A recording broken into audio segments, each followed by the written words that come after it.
Join class.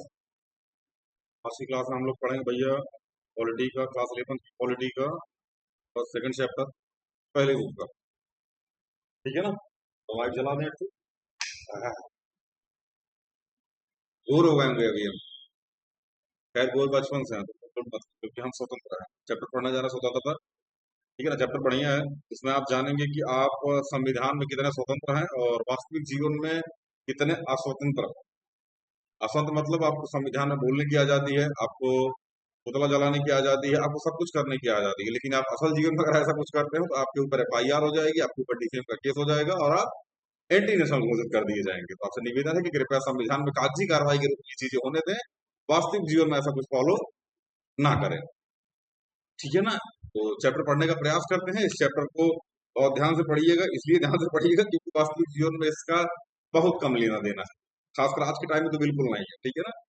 एक ऐसे time में जहां पर सोनम वांगचुक जैसे लोग मतलब जंतर मंतर पर बैठ के प्रोटेस्ट कर रहे हो और 17-18 दिन जिसको खाया हो गया हो, आ, खाना भी ठीक से ना खाना मतलब इन द सेंस कि वो भूख हड़ताल पर बैठे हुए हैं और अभी तक कोई उनसे बात करने नहीं गया है। ठीक है ना?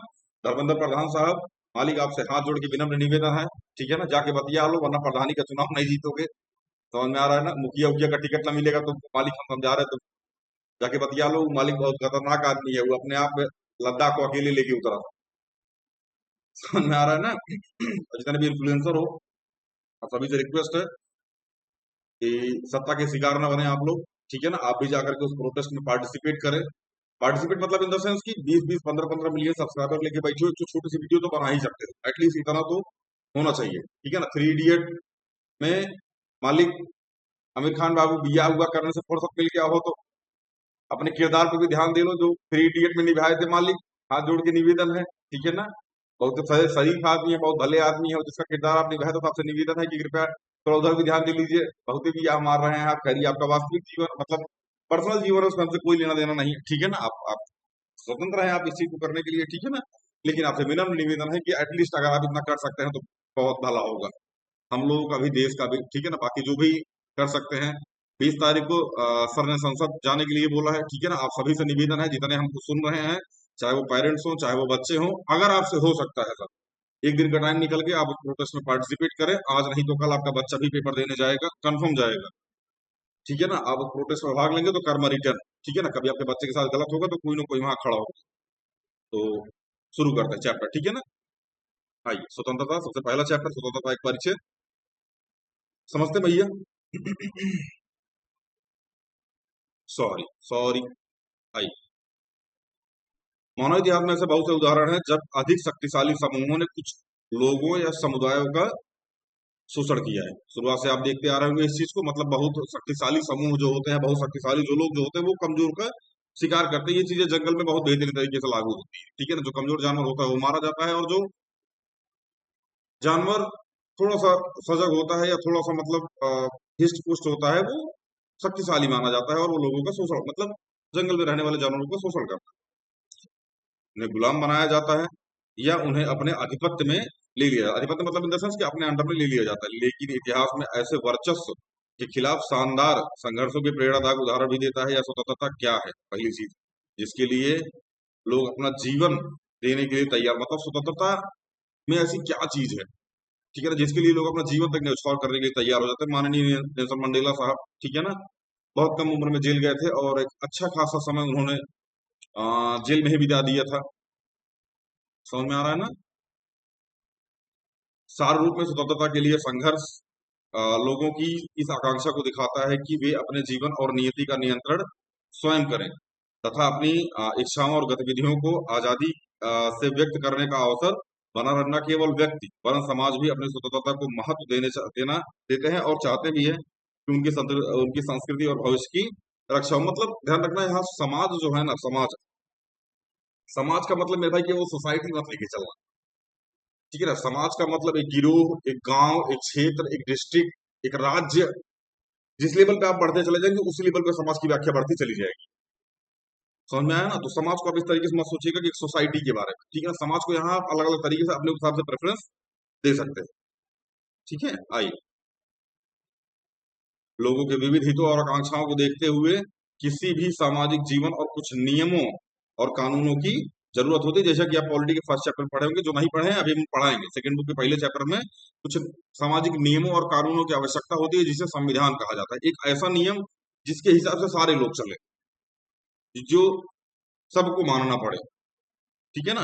हो सकता है कि इस नियम के लिए जरूरी हो कि व्यक्ति की स्वतंत्रता की कुछ सीमाएं तय की जाएं, लेकिन यह माना जाता है कि ये सीमाएं हमें असुरक्षा से मुक्त करती हैं। हाँ, बिल्कुल ऐसा माना जाता है कि जो भी सीमाएं लगाई जाती हैं, जो भी स्वतंत्रता के खिलाफ कुछ बाउंडेशन लगाए जाते हैं, कुछ प्रतिबंध लगाए जाते हैं, ये हमें असुरक्षा से मुक्त करती है। असुरक्षा मतलब इन द सेंस हमको सुरक्षा देती है, और ऐसी स्थितियां प्रदान करती है जिनमें हम अपना विकास कर सकें। राजनीतिक सिद्धांत में स्वतंत्रता के बारे में अधिकतर चर्चा ऐसे नियमों को विकसित करने पर केंद्रित हो रही है, जो सामाजिक रूप से आवश्यकताओं, आवश्यक सीमाओं और बाकी प्रतिबंधों के बीच अंतर स्पष्ट करती है। इस पर भी वाद विवाद रहा है कि स्वतंत्रता की क्या सीमाएं होनी चाहिए। इस बात पे भी हमेशा बहस होती रही कि स्वतंत्रता की क्या सीमाएं होनी चाहिए। ठीक है ना।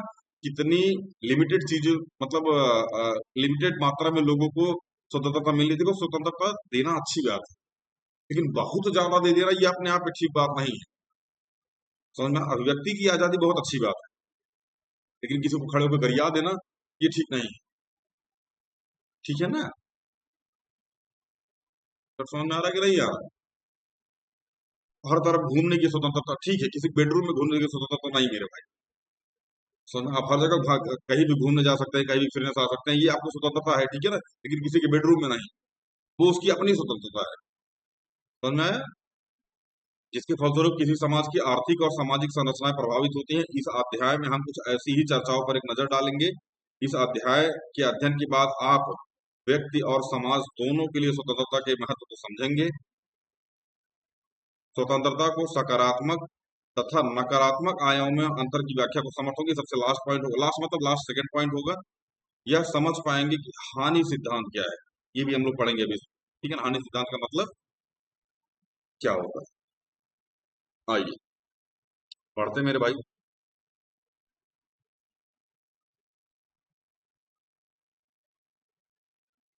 स्वतंत्रता का आदर्श। इन सवालों के जवाब देने से पहले हम एक क्षण के लिए रुके और विचार करें। 20वीं शताब्दी में एक महानतम व्यक्ति नेल्सन मंडेला की आत्मकथा का शीर्षक long walk to freedom. Important point मेरे भाई, आप इसको याद रखिएगा। ये बहुत बार पूछा जाता है कि नेल्सन मंडेला की आत्मकथा के बारे में बताएं। नेल्सन मंडेला की आत्मकथा कौन सी है? कौन सी है? Long walk to freedom.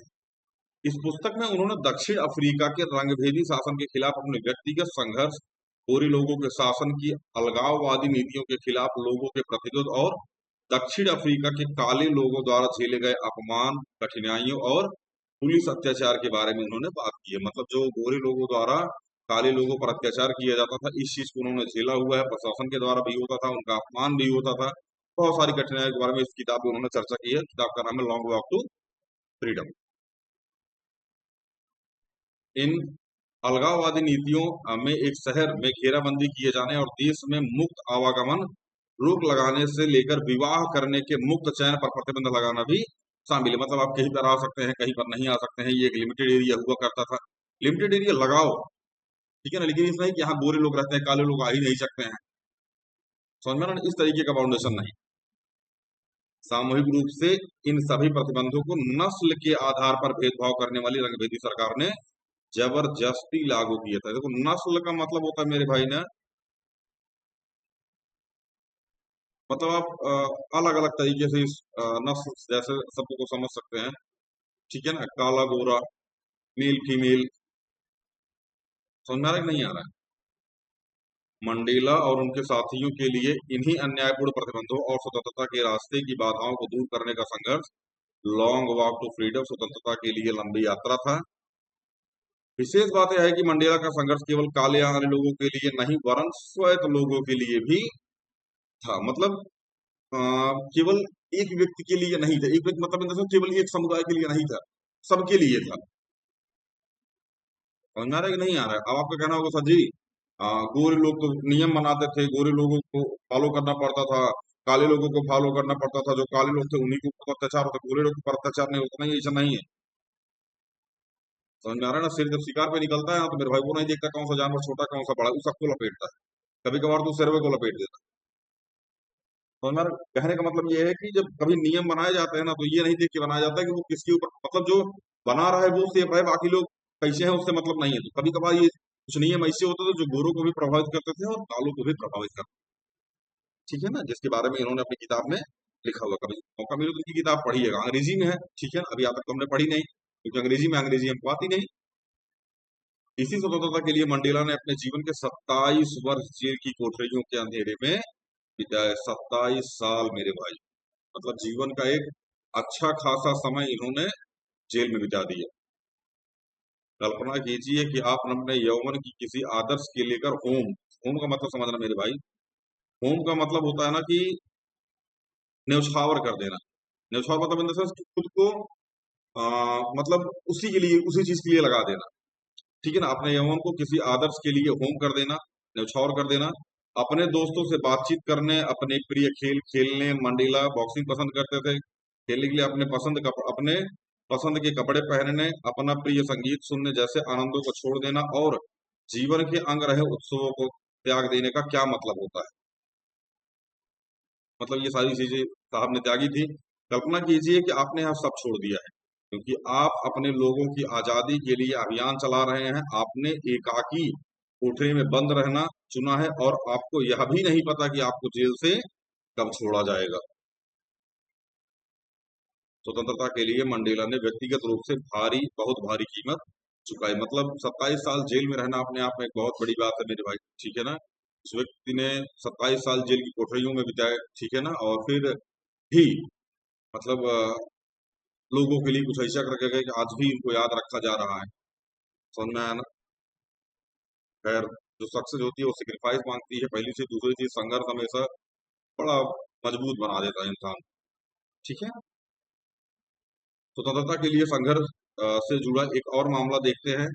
आंग सान सू की, नाम याद रखिएगा। के लिए गांधी जी के अहिंसा के विचार प्रेरणास्रोत रहे हैं। सू की माँ को, सॉरी, सू की को म्यांमार में उनके घर में नजरबंद करके रखा। नजरबंद का मतलब होता है मेरे भाई, जब आपसे किसी को मिलने न दिया जाए। ये वर्ड का मतलब ध्यान रखना, इसका मतलब होता है किसी से आपको मिलने नहीं दिया जा रहा है, इसका मतलब होता है नजरबंद। सू की अपने बच्चों से अलग हैं, ठीक है ना।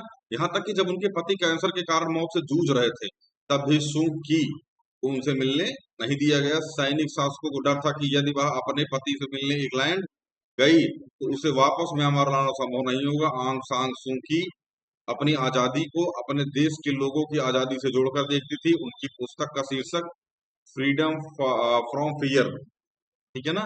वैसे ये नाम याद रखिएगा, आंग सान सू की पुस्तक फ्रीडम फॉर फियर से मुक्त करती है। वह कहती है कि मेरे लिए वास्तविक मुक्ति भय से मुक्ति है। मतलब वास्तविक मुक्ति क्या है इनके लिए, कि भय से कोई इंसान मुक्त है, ठीक है ना। भय से मुक्त हुए बिना आप गरिमापूर्ण मानवीय जीवन नहीं जी सकते। ये गहरे विचार हैं जो हमसे एक क्षण रुकने और अपने निहितार्थ को समझने, ज्यादा जूम कर देते, ठीक, समझने की मांग करते हैं। सूर्य का कहना है कि हमें ना तो बाकी लोगों के विचार से और ना ही सत्ता के व्यवहार से डरना चाहिए। मतलब हमें बाकी लोगों के विचार से नहीं डरना चाहिए। दूसरी चीज, हमें सत्ता में लोगों के बैठों से नहीं डरना चाहिए, ठीक है। अभी हम देख रहे थे, मतलब अगर आप मतलब हमको यहाँ तक देख लिए हैं और सुन लिए हैं तो आप जाके यूट्यूब पे सर्च करना, राजीव तलवार, ठीक है ना, इस व्यक्ति का नाम है। मतलब गजब का व्यक्ति है भाई वो, किसी को नहीं छोड़ता, किसी को नहीं छोड़ता, समझ में आ रहा है ना। अभी तो कभी आप उसका बोर्ड देख रहे हो, वो लिखता है कि अगले चुनाव में राष्ट्रपति का चुनाव लड़ने के लिए वो बोर्ड वोर्ड लेके। बढ़िया आदमी है, लेकिन बढ़िया आदमी मतलब इन द सेंस कि नीडर होकर चीजों को कहने की क्षमता उनमें ये, लेकिन उनके कहने का तरीका थोड़ा सा गलत है।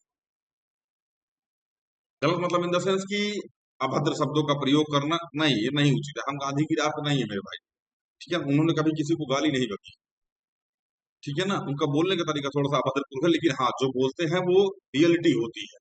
ग्राउंड लेवल को टीचर को गरिया देते हो। उनके उनके पिताजी खुद शिक्षक हैं। राजीव तलवार साहब के पिताजी खुद शिक्षक, वो ना गरिया देते हैं। समझ में आ रहा है ना। वो बोल रहे हैं हमारे पिताजी का पेंशन बंद होना चाहिए। उनके पिताजी शिक्षक थे, उनको पेंशन आते, बोल रहा हूँ पिताजी का पेंशन बंद हो जाना चाहिए। अभी आए जंतर मंतर के प्रोटेस्ट में वो भी। ठीक है ना, आतिशी मैम भी आई हैं।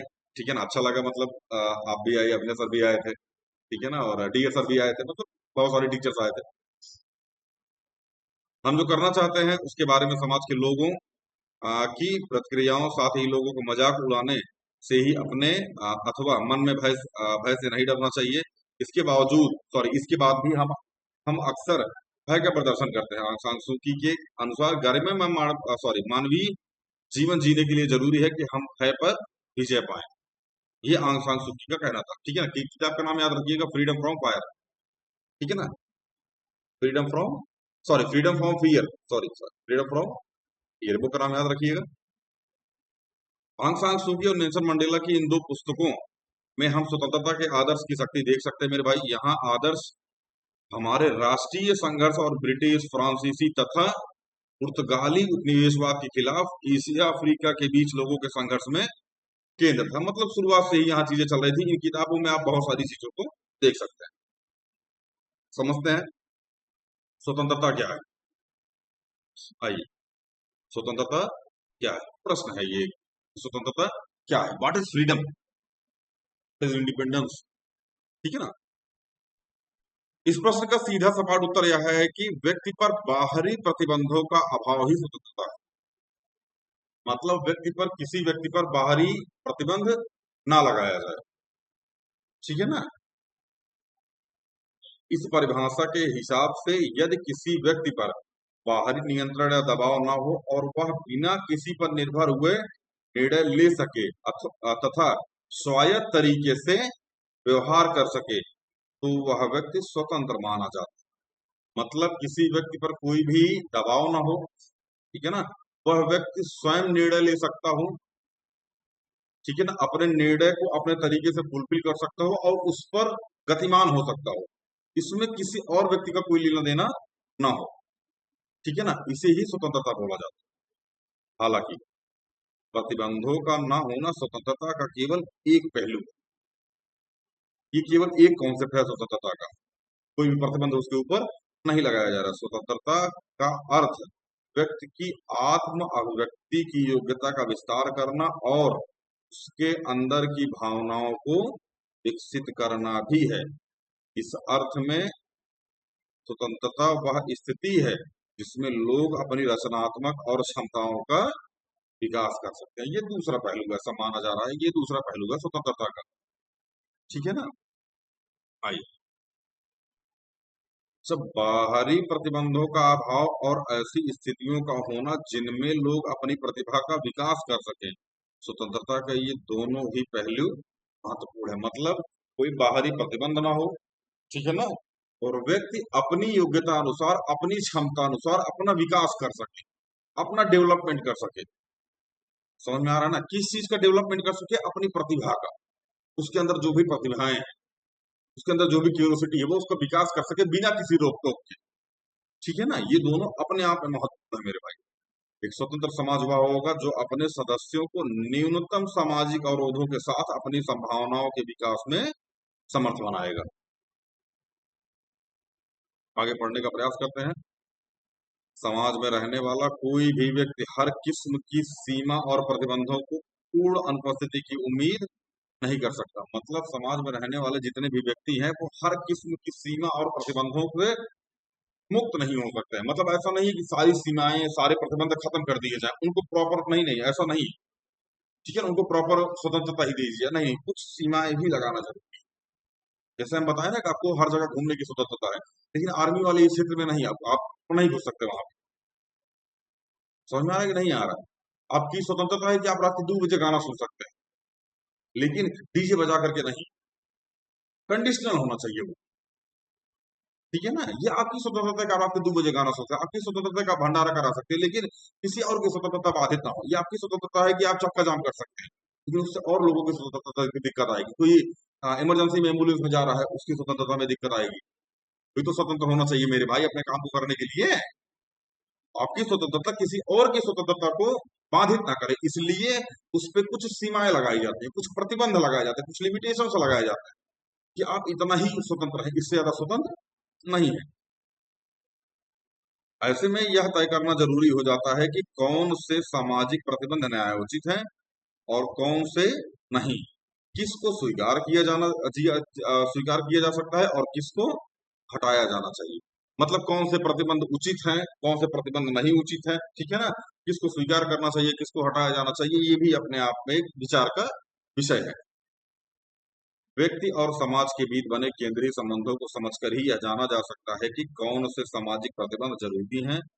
यहाँ समाज का अर्थ समूह, समुदाय अथवा राज्य भी हो सकता है। ये हम लोग को पहले ही बोला था, यहाँ समाज का मतलब केवल समाज नहीं, यहाँ समाज का मतलब समूह, समुदाय अथवा राज्य भी हो सकता है,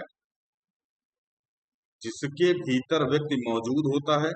मतलब यह है कि हमें व्यक्ति और समाज के बीच के रिश्तों की पड़ताल करने की जरूरत है। पहले व्यक्ति, रिश्ता, राज्य, समुदाय, इनके बीच की चीजों को पहले पड़ताल कीजिए, इनके बीच की चीजों को पहले जानिए, उसके बाद आप बताइए कि किन चीजों पर प्रतिबंध लगाने की आवश्यकता है और किन चीजों पर नहीं। अब किन किसी किसी जाहिलों से आप मिलेंगे तो वो बोलेंगे कि महिलाओं को केवल घर में रहना चाहिए, महिलाओं को घर से बाहर नहीं निकलना चाहिए, उनको चार दीवारी के लिए ईश्वर ने बनाया हुआ है, थोड़ा सा और फूंक लिए होते तो बढ़िया आंसर देते छोटा। समझ में आ रहा है कि नहीं आ रहा। तो मतलब कुछ कुछ जाहिल टाइप के लोग होते हैं, ठीक है ना, उनका अलग कॉन्सेप्ट होता है।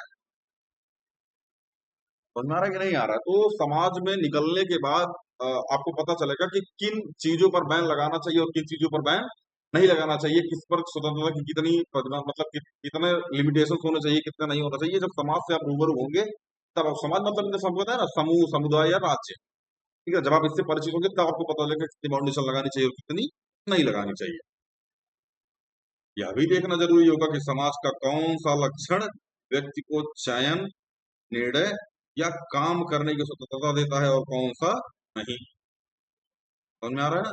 हमें यह तय करने की जरूरत है कि कौन से लक्षण वांछित है, कौन से लक्षण वांछित है और कौन से नहीं, किस लक्षण को दूर किया जाना चाहिए और किसको नहीं। हमें यह भी देखने की आवश्यकता होगी कि जो सिद्धांत हमने यह तय करने के लिए इस्तेमाल किया है कि कौन सा प्रतिबंध जरूरी है, क्या उस सिद्धांत को व्यक्तिगत और समूह तथा राष्ट्र के बीच संबंधों पर भी लागू कर सकते हैं। जिन नियमों को आप बनाए हैं कि ये नियम होना चाहिए, इन नियमों के अनुसार चलना चाहिए, क्या वो व्यक्तिगत और समूह तथा राष्ट्र के बीच संबंधों पर भी लागू हो सकते हैं। कुछ कुछ नियम बना के निकल गए और वो समाज पर लागू ही नहीं हो रहा है। समझ में आ रहा है कि नहीं आ रहा है। तो ये चीजें कैपेबल नहीं होती। अभी आप पहले चैप्टर जब आप पढ़िएगा तो उसमें पढ़िएगा कि संविधान जो था, वो संविधान जब बन रहा था ना, तो लोगों को संविधान बनाने वालों के ऊपर बड़ा भरोसा था, इसलिए वो जो बोल रहे थे ना, लोग उसको मान ले रहे थे। पहली चीज। दूसरी चीज, जो संविधान सभा में बैठे हुए थे उनका लोगों से इंटरेक्ट अच्छा था। वो जो बोल रहे थे, वो जो समझा, अब जैसे मान लीजिए कोई नियम आया, नियम मतलब मान लीजिए संसद ने कोई विधेयक पारित किया, संसद में पारित किया हुआ विधेयक सांसद को ही नहीं पता होता क्या होता है। मतलब रियलिटी बता रहे बाबू, आप कम से कम लोकसभा में बैठे हुए 545 में से आप 300 को पकड़ लीजिए, 300 सांसदों को यह नहीं पता होता कि जो मतलब विधेयक पारित हुआ है उसका मतलब क्या, उसको समझाया कैसे जाए। यही 21 सांसद को पता ही नहीं होता, सांसद को यही नहीं पता है कि क्या कैसे होता है। समझ में आ रहा है ना। बहुत सारे विधायक ऐसे बैठे हुए विधानसभा में जिनको पता ही नहीं है कि करना क्या है, झुंझुनू बजाए और पहुंच गए।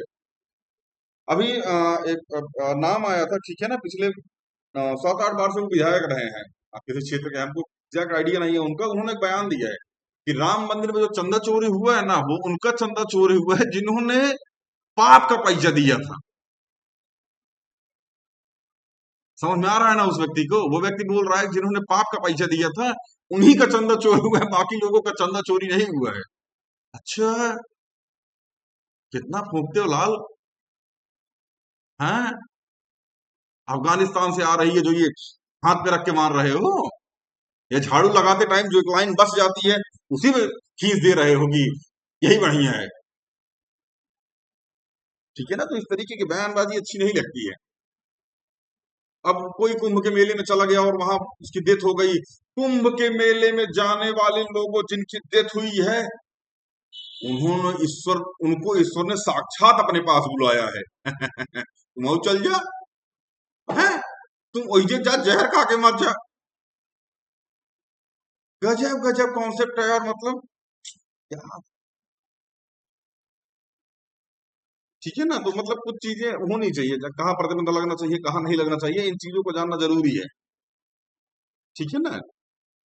खैर हमको लग रहा है जिस तरीके से हम लेक्चर रिकॉर्ड कर रहे हैं, मेरे भाई ने आने वाले टाइम में कहा तो FIR तुम्हारी देगा। ठीक है ना। आइए चर्चा करते हैं, स्वराज क्या होता है इसको समझते हैं। अच्छा, स्वराज ना सबके लिए अलग अलग होता है। अभी जिस टाइम आप क्लास 10 का चैप्टर नेशनलिज्म इन इंडिया, अगर उसको पढ़ेंगे ना तो आपको पता चलेगा स्वराज का मतलब सब लोगों ने अपने अपने हिसाब से माना। जो जिस चीज को लेकर के परेशान था उसका मतलब वही स्वराज था। ठीक है ना, आइए पढ़ते हैं। भारतीय राजनीतिक विचारों में स्वतंत्रता और समानार्थी अवधारणा स्वराज है। स्वराज का अर्थ है स्व का शासन भी हो सकता है और स्व के ऊपर शासन भी हो सकता है। स्वराज का मतलब होता है कि मतलब समानार्थी शब्द है। ठीक है ना, राजनीतिक विचारों की स्वतंत्रता में समानार्थी अवधारणा है स्वराज। स्वराज का मतलब होता है स्व का शासन भी हो सकता है, मतलब खुद का शासन भी हो सकता है, और स्वराज के स्व के ऊपर मतलब खुद के ऊपर भी शासन हो सकता है। हम भारत के लोग, हम भारत के लोग, प्रस्तावना की ये पहली लाइन है प्रियम्बल की। We the people of India. समझ में आ रहा ना। हम पहुंचते DM साहब के पास, हुजूर, हुजूर जो टैक्स दिए थे जिससे आप पैसा पाए हैं ना हुजूर, जिससे आपके परिवार का भरण पोषण हो रहा है हुजूर, जिस टैक्स को देने वाला आपके सामने हाथ जोड़ के खड़ा, कृपया उसके लिए कुछ कीजिए हुजूर। समझ में आ रहा ना। AC गाड़ी से निकल के AC बंगले में घुस रहे हो, फिर जाके AC वाले घर में घुस जा रहे हो, क्या पता चला कितनी गर्मी पड़ रही है। यूं यूं यूं यूं करते हुए गाड़ी पीरागढ़ी के फ्लाईओवर से भन्न से निकल जा रही है, तुमको क्या पता कितना पीरागढ़ी में जाम लग रहा है, नागलोई में कितना जाम लग रहा है, क्या पता है आपको। समझ में आ रहा है ना। लाल बत्ती लगी हुई है, अभी हम उसे देख रहे थे ना। खैर अब सुनने वाले बोलेंगे कि आपने इस चीज का विरोध काहे नहीं किया। ठीक है ना, यहाँ शनि बाजार रोड पे एक चौकी बनी हुई है यहीं पास में। ठीक है ना। चौकी के सामने 3 लड़के ट्रिपलिंग कर रहे थे बाइक पे। सामने कांस्टेबल खड़ा है, वो भी देख रहा है। ट्रिपलिंग कर रहे थे और तीनों अंडर 18 थे। तीनों 18 साल से कम थे और तीनों बाइक पे ट्रिपलिंग कर रहे थे विदाउट हेलमेट, और गाड़ी का नंबर भी नहीं था। चौकी के सामने की बात कर रहा हूं मैं भाई, बगल में फ्रूट की दुकान लगती है, वही तीनों जूस पीने आए थे। कुछ नहीं, गॉड चिल। ये जब ठुक जाएंगे तब पहुंचेंगे, बताओ क्या क्या कैसे कैसे होगा। इलेक्ट्रिक व्हीकल को 15 से 18 साल का बच्चा चला सकता है। आपको पता है कहाँ चला सकता है। इलेक्ट्रिक व्हीकल से गिरोगे चोट कम लगेगी। हाँ हाँ, झूठ नहीं बोल रहे हैं हम। ऐसा इलेक्ट्रिक व्हीकल में जो बोल रहे हैं ना 15 से 18 साल के बच्चे चला सकते हैं, उनके लिए है ये। जैसे साइकिल से गिरते थे कम चोट लगती थी, वैसे इलेक्ट्रिक व्हीकल से गिरोगे तो कम चोट लगेगी। ठीक है, पर भर चलाओ, कोई दिक्कत नहीं है। आइए, भारत के स्वतंत्रता संघर्षों के संदर्भ में स्वराज राजनीतिक और संवैधानिक स्तर पर स्वतंत्रता की मांग है और सामाजिक और सामूहिक स्तर पर यह एक मूल्य है। इसलिए स्वराज स्वतंत्रता आंदोलन में एक महत्वपूर्ण नारा बन गया था, जिसके लिए तिलक के प्रसिद्ध कथन याद रखिएगा। बाल गंगाधर तिलक, लाल बाल पाल। ठीक है ना। तिलक का कथन है, स्वराज मेरा जन्मसिद्ध अधिकार है और मैं इसे लेकर रहूंगा। वो प्रेरित किया। स्वराज का आशय है अपने ऊपर अपना राज भी है। स्वराज को यही समझकर गांधी के हिंद स्वराज में प्रकट हो, ध्यान रखिएगा। स्वराज का आशय अपने ऊपर अपने ऊपर अपना राज है। स्वराज की यही समझ गांधी के हिंद स्वराज, इनकी एक पुस्तक है हिंद स्वराज, ठीक है ना, उसमें प्रकट हुई। हिंद स्वराज के शब्दों में, जब हम स्वयं पर शासन करना सीखते हैं तभी स्वराज है। एक लाइन है उसकी। ठीक है ना।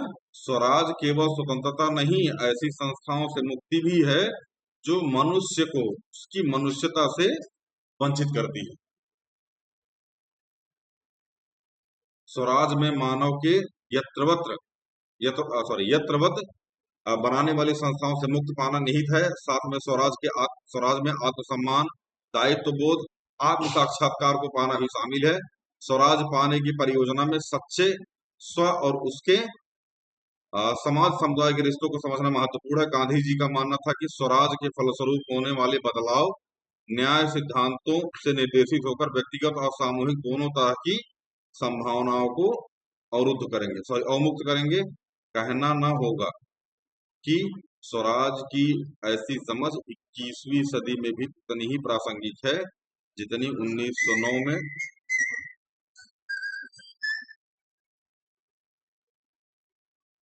सॉरी 1909 में गांधी के हिंद स्वराज लिखते समय थी। ठीक है ना। आइए, अभी तक हमने स्वतंत्रता और प्रतिबंधों के अभाव के रूप में परिभाषित किया, स्वतंत्रता को प्रतिबंधों के अभाव के रूप में परिभाषित किया। स्वतंत्र होने का अर्थ उन सामाजिक प्रतिबंधों को कम से कमतर करना है जो हमारी स्वतंत्रता पूर्वक चयन करने की क्षमता पर रोक टोक लगाए। मतलब एक तरीके से स्वतंत्रता का मतलब होता है ना कि समाज के उन कामों को प्रतिबंधित करना जो हमारी स्वतंत्रता में बाधा पहुंचाते हैं। समझ में आ रहा है कि नहीं आ रहा? जो हमारी स्वतंत्रता में बाधा पहुंचाते हैं उन प्रतिबंधों को कम करना, यही में स्वतंत्रता का मतलब होता है। हालांकि यह स्वतंत्रता का केवल एक पहलू है, दूसरे शब्दों में स्वतंत्रता का एक सकारात्मक पहलू भी है। क्या है भैया? स्वतंत्र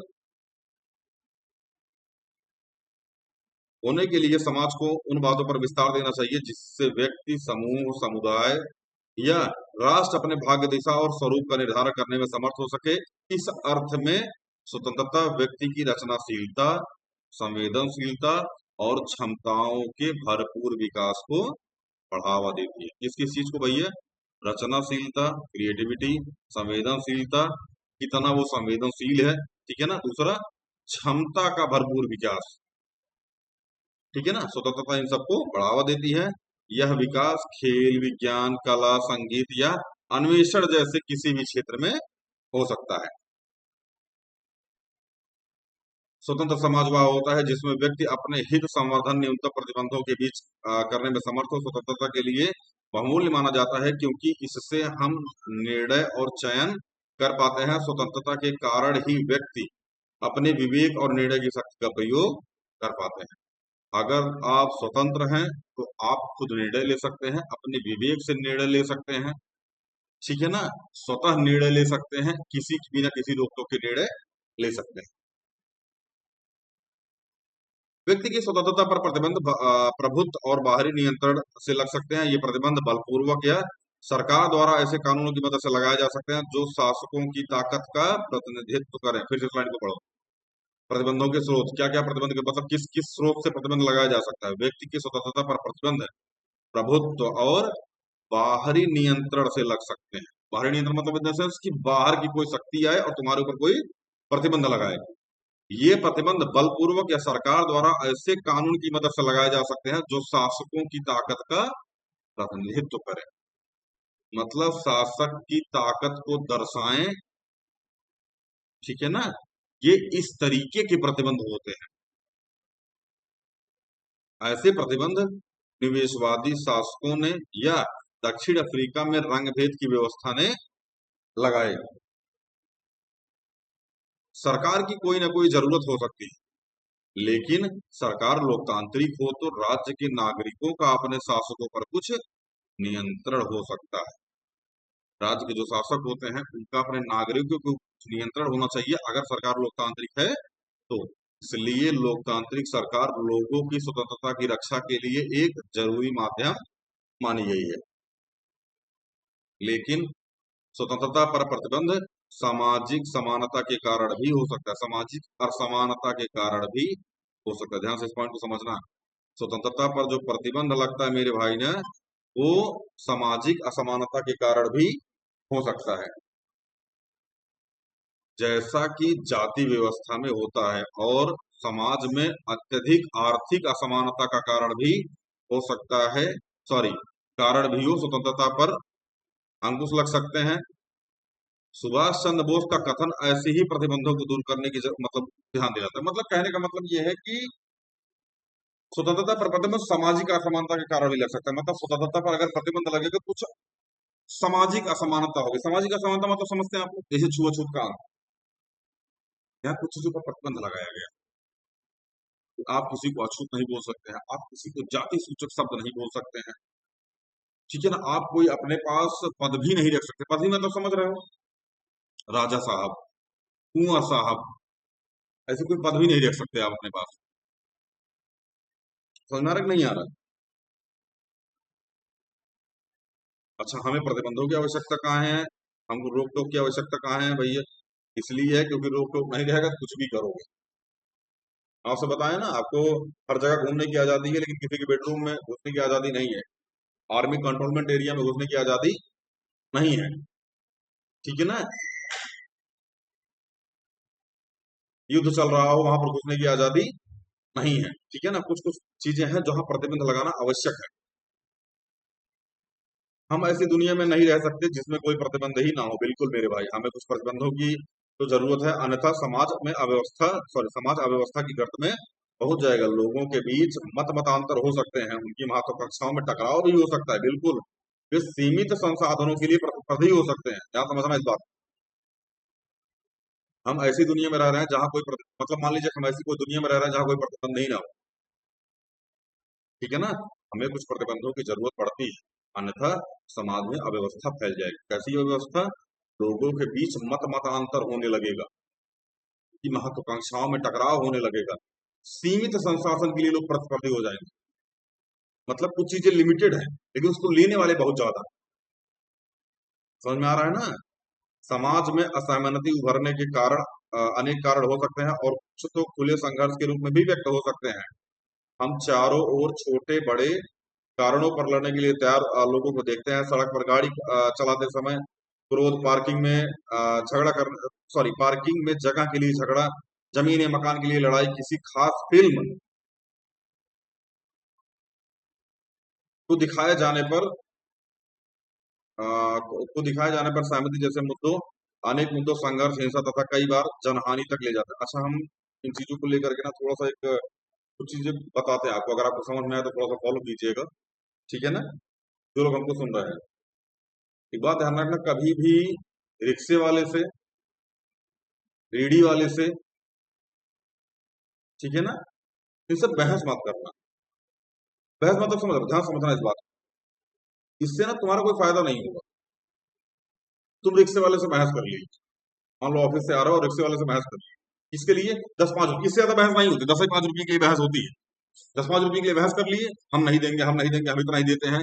इस बात पे रिक्शे वाला चिढ़ गया, दोनों में झगड़ा हो गया। ध्यान समझना जो मैं बोल रहा हूँ, दोनों में झगड़ा हो गया। अगर झगड़ा इस कदर हुआ, तुमने दुतार तमाचा मारा, उसने दुतार तमाचा मारा, लोगों ने छुड़वा दिया, तो मामला ठीक है, चलो यहाँ तक मामला सुलझ गया, कोई दिक्कत नहीं है। लेकिन ध्यान रखना, यहाँ नुकसान तब भी आपका ही होगा। कहाँ होगा? उसका डेली का काम, वो डेली से गुजरता है, लेकिन आपकी प्रतिभा पर आंच आएगी। ये पहली कंडीशन। दूसरी कंडीशन, आपने उसको मारा, उसने भी आपको मारा, आपने आधा से मारा, उसकी खोपड़ी फट गई, उसने आधा से मारा, आपकी खोपड़ी फट गई, उसने आपका हाथ वाथ तोड़ दिया, आपने उसका हाथ वाथ तोड़ दिया।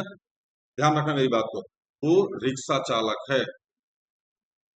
महीने 2 महीने 4 महीने परेशान रहेगा, फिर से घर टेढ़ा हाथ लेके रिक्शा चलाने लगेगा। आप जिस काम के लिए प्रोफेशन में थे, सब कुछ रुक जाएगा। दूसरी कंडीशन।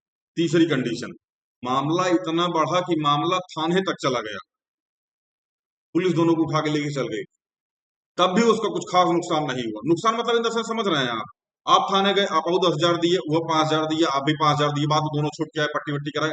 मैं फिर बोल रहा हूँ, उसका कुछ नहीं जाएगा और आपका कुछ बचेगा नहीं। स्ट्रेस में अलग चले जाएंगे आप।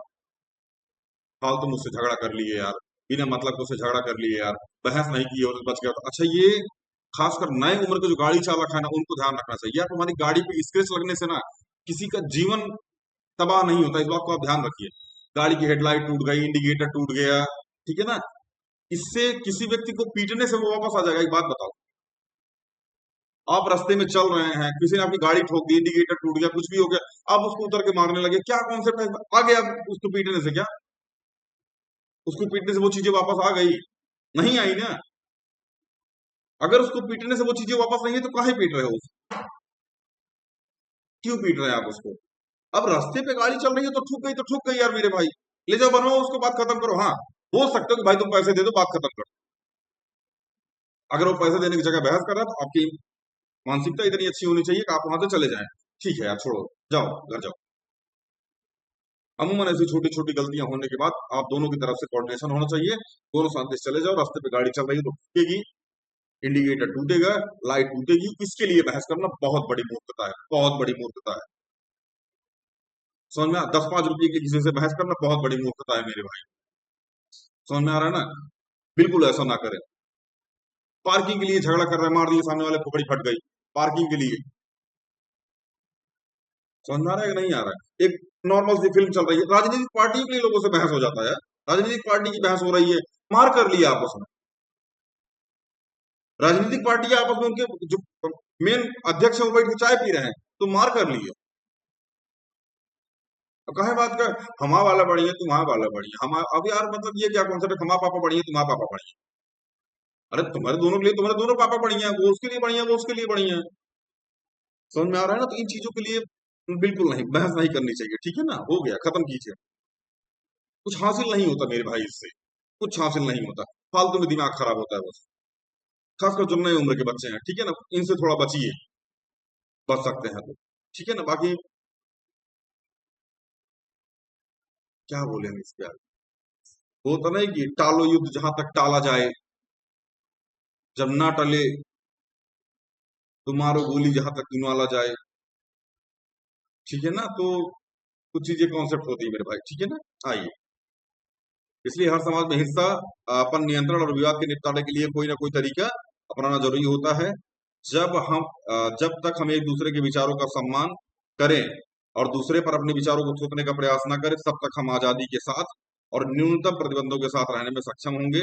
आदर्श के रूप में हम एक मुक्त समाज में हमें अपने विचारों को बनाए रखने, जीने के अपने तरीके विकसित करने, जीने के अपने तरीके विकसित करने और अपनी इच्छाओं का पालन करने में समर्थ होना चाहिए।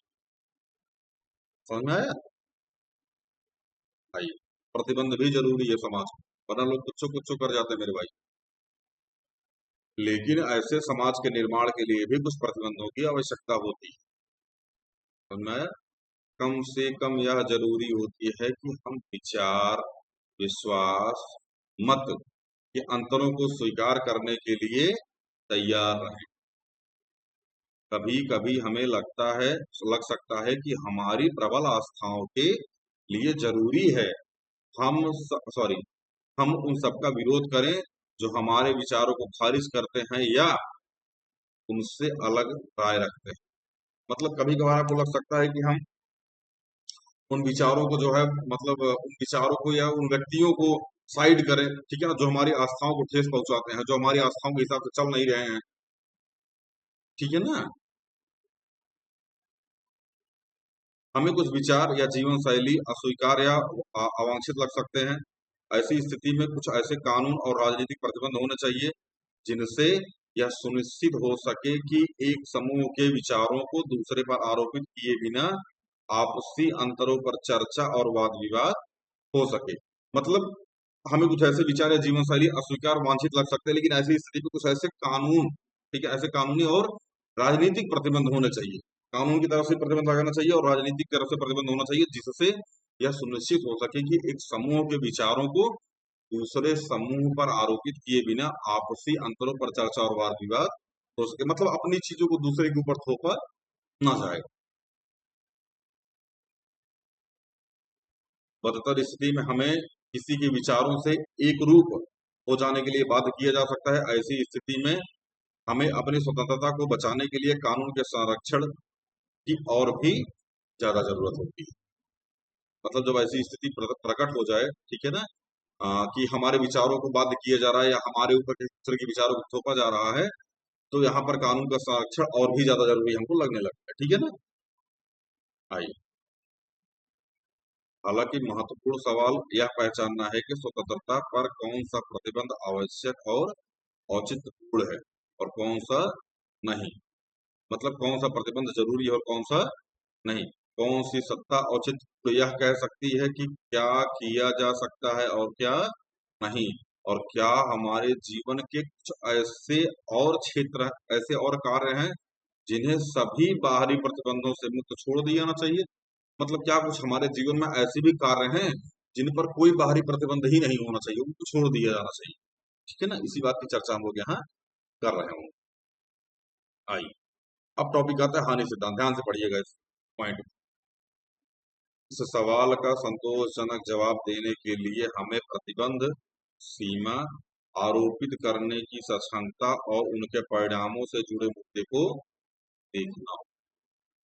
हमें एक और मुद्दे पर ध्यान देना होगा जिसे जॉन स्टुअर्ट मिल ने अपने निबंध ऑन लिबर्टी से ऑन लिबर्टी में बहुत प्रभावित तरीके से आया। राजनीतिक सिद्धांत के विमर्श में इसे हानि सिद्धांत कहा जाता है। आइए मिल के कथन को उसी के शब्दों में पढ़ें और समझने का प्रयास करें।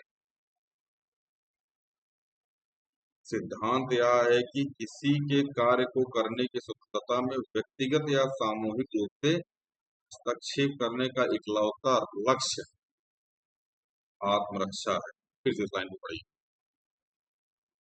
सिद्धांत क्या है भैया? सिद्धांत यह है कि किसी के कार्य करने की स्वतंत्रता में व्यक्तिगत या सामूहिक रूप से हस्तक्षेप करने का इकलौता लक्ष्य क्या है मेरे भाई?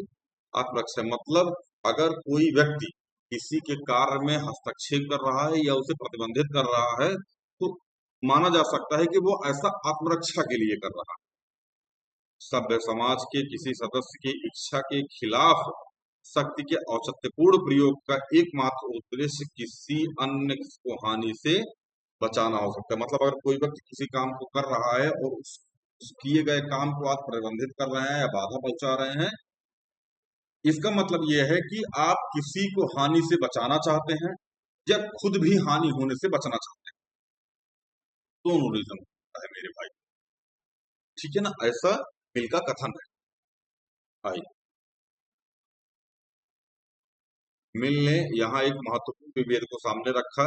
मिल ने स्व संबंध सॉरी हाँ स्व संबंध और पर संबंध के कार्यों में अंतर बताया। ध्यान रखिएगा, स्व संबंध और पर संबंध दोनों अंतर आता है इसमें लिखने के लिए। स्व संबंध और पर संबंध। स्व संबंध वे कार्य हैं जिनके प्रभाव केवल इन कार्यों को करने वाले व्यक्ति पर पड़ते हैं। स्व संबंध वो कार्य हैं जिनका प्रभाव जो व्यक्ति कर रहा है केवल उसके ऊपर पड़ेगा। जैसे आप स्मोकिंग कर रहे हैं, ये स्व संबंध नहीं आ रहा। आप घर पे सब्जी लेके जा रहे हैं, स्व संबंध समझ आ रहा है कि नहीं आ रहा? जबकि पर संबंध कार्य वे कार्य हैं जो कर्ता के अलावा बाकी लोगों पर भी प्रभाव डालते हैं। पर संबंध क्या है मेरे भाई?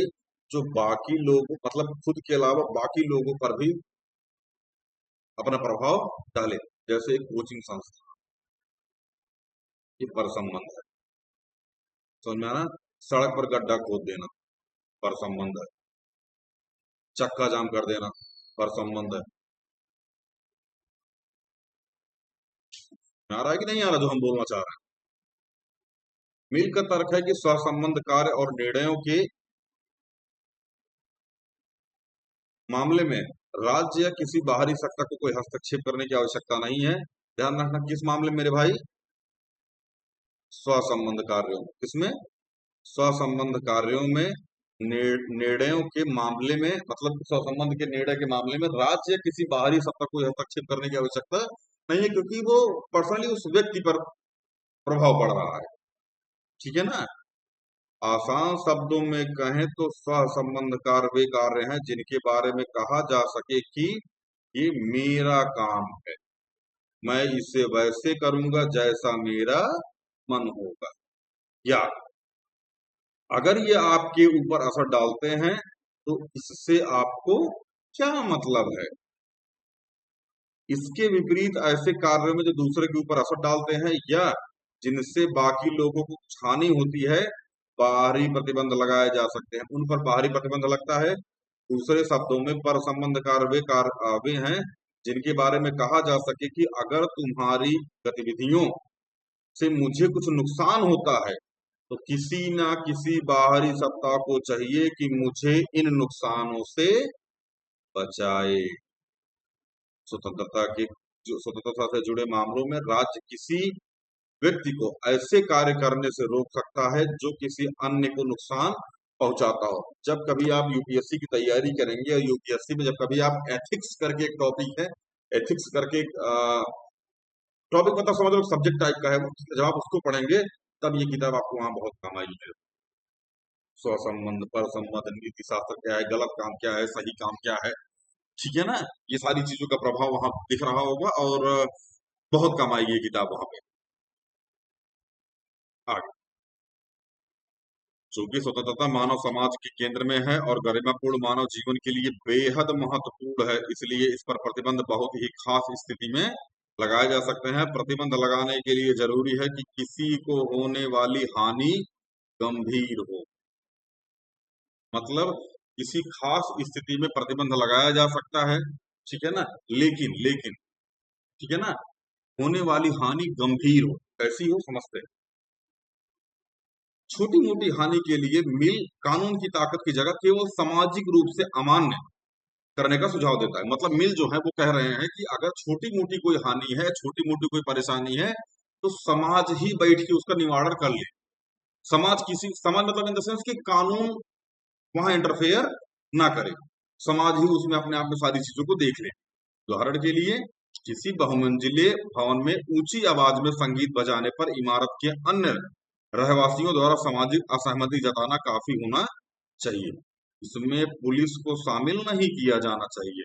जो व्यक्ति औरों को होने वाले नुकसान की परवाह न करते हुए ऊंची आवाज में संगीत सुनना चाहता है, चाहे तो बाकी लोग उसका अभिवादन करना बंद कर सकते हैं। मतलब अगर कोई व्यक्ति है, एक बड़ी ऊंची बिल्डिंग है, ठीक है ना, जिसमें वो व्यक्ति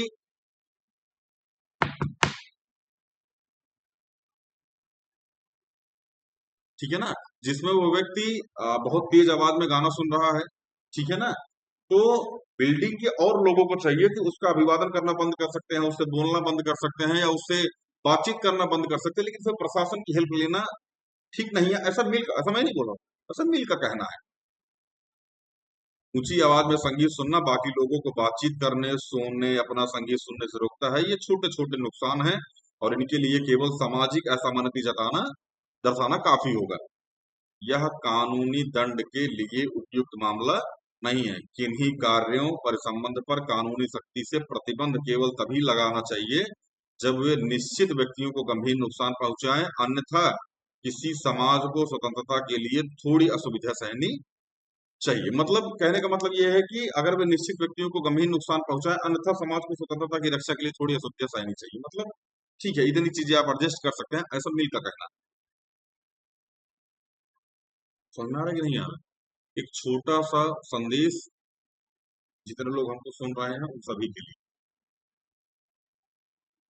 अगर आपको कभी भी गली में भजन करना है, कीर्तन करना है, कोई प्रोग्राम करना है, कुछ भी करना है, अगर आसपास में ऐसी कोई संस्था है, संस्था मतलब कुछ भी, जिससे आपको लगता है कि उस संस्था को डिस्टर्ब हो सकता है, मान लीजिए कोई कोचिंग संस्था है, कोई विद्यालय है, या कुछ ऐसा है, होटल रेस्टोरेंट कुछ भी है, जिससे आपको लगता है कि वहां रहने वाले लोग डिस्टर्ब होगा, तो आपसे विनम्र निवेदन है, हाथ जोड़ के निवेदन है कि आप ऐसा कुछ भी करने से पहले एक बारी उनको बता दें कि भैया फलाना तारीख को या फलाना डेट को हम लोग इस टाइम से इस टाइम तक कुछ भजन कीर्तन करने वाले हैं, कोई प्रोग्राम करने वाले हैं। आपसे निवेदन है कि आप अपने यहाँ का शेड्यूल थोड़ा सा ये आज के दिन डिस्टर्ब कर लें, कम कर लें, ज्यादा कर लें, छुट्टी कर लें, कम से कम 5-7 दिन पहले इस बात की इंफॉर्मेशन वहां दे दी जाए, सामने वाला अवेयर रहेगा इन चीजों को लेकर के। अगर ऐसा आपको सही लगता है तो पहली चीज।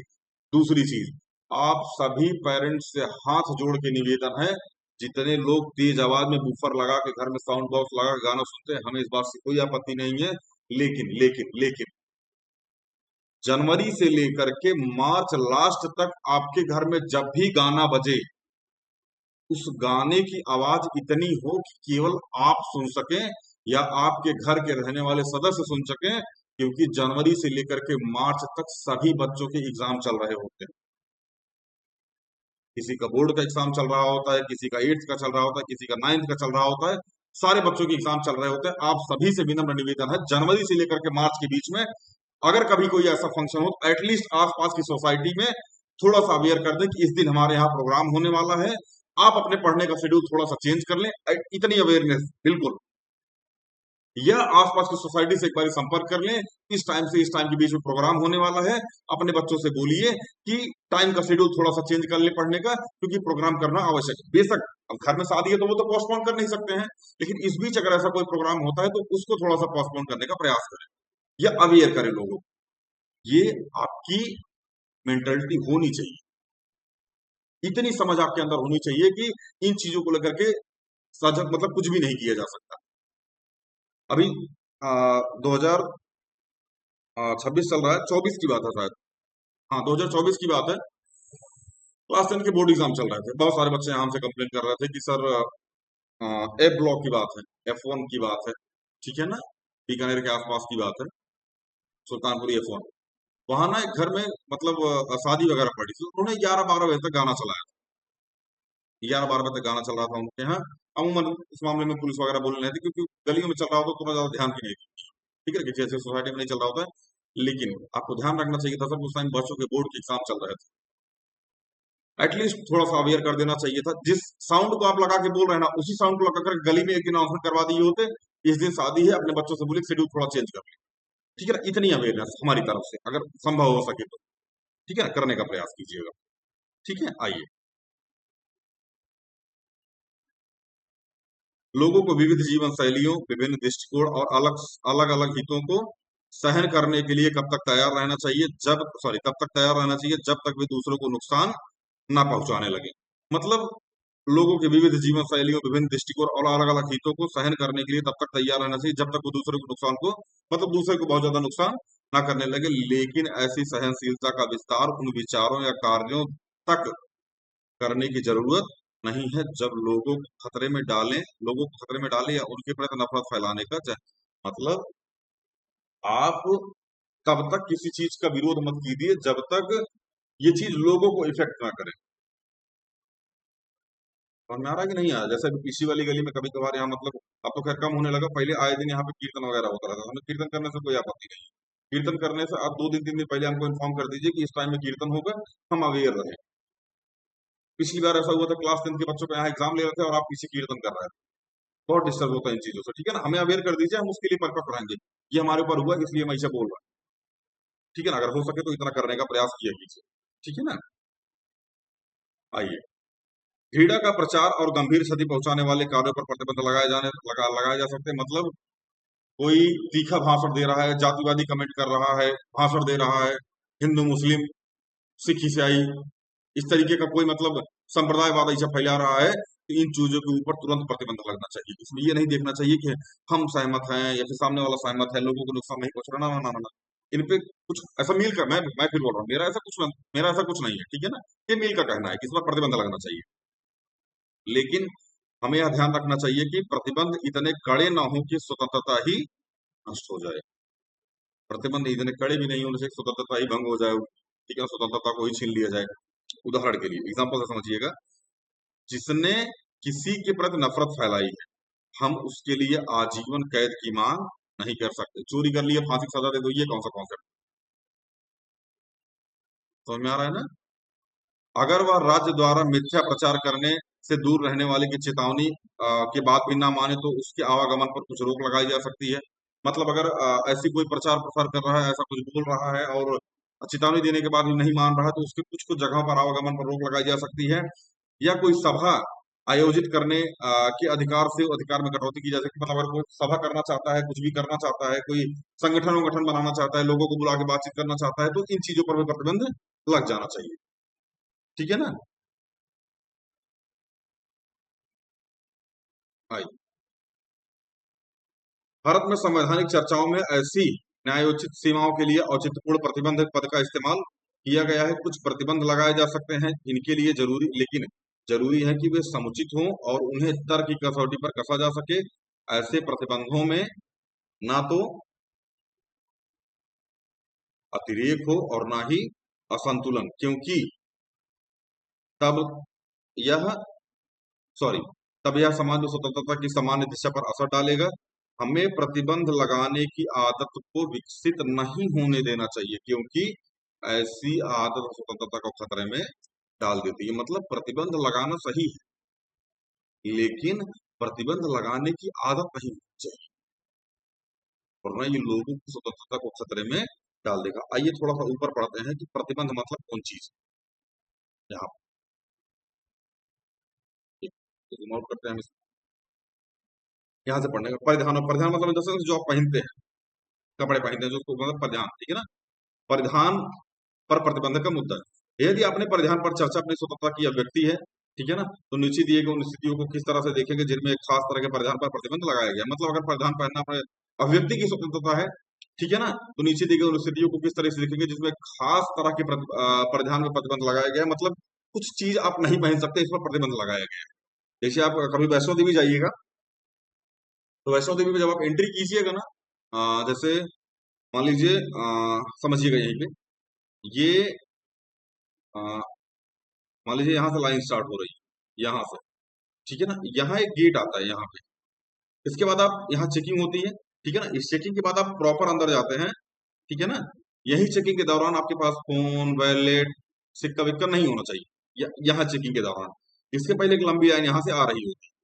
जब आप यहाँ पहुंचेंगे ना, तो यही एगो खंभा लगा करके ना, इस पे एक बोर्ड लगाया गया है, और उसमें लिखा गया है कि short dress, skirt, mini skirt, crop top, बाकी सारी चीजें महिलाओं के लिए प्रतिबंधित है।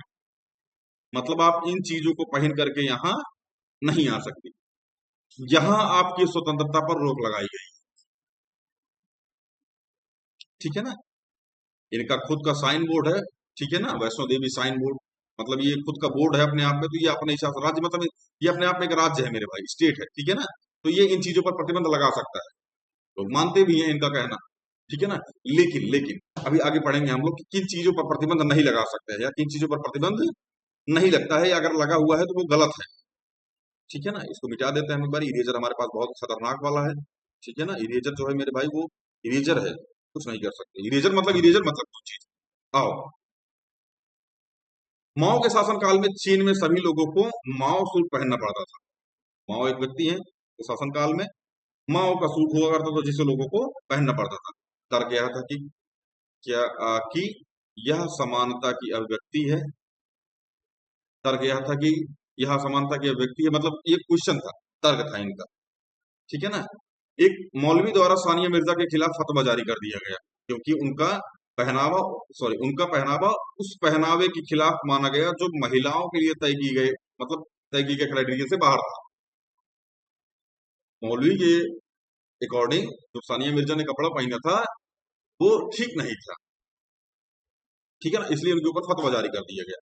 साड़ी पहन के खेलेंगी वो, या बुर्का पहन के खेलेंगी मौलवी साहब। आइए, क्रिकेट के टेस्ट मैचों में यह जरूरी है कि हर खिलाड़ी सफेद रंग का कपड़ा पहने।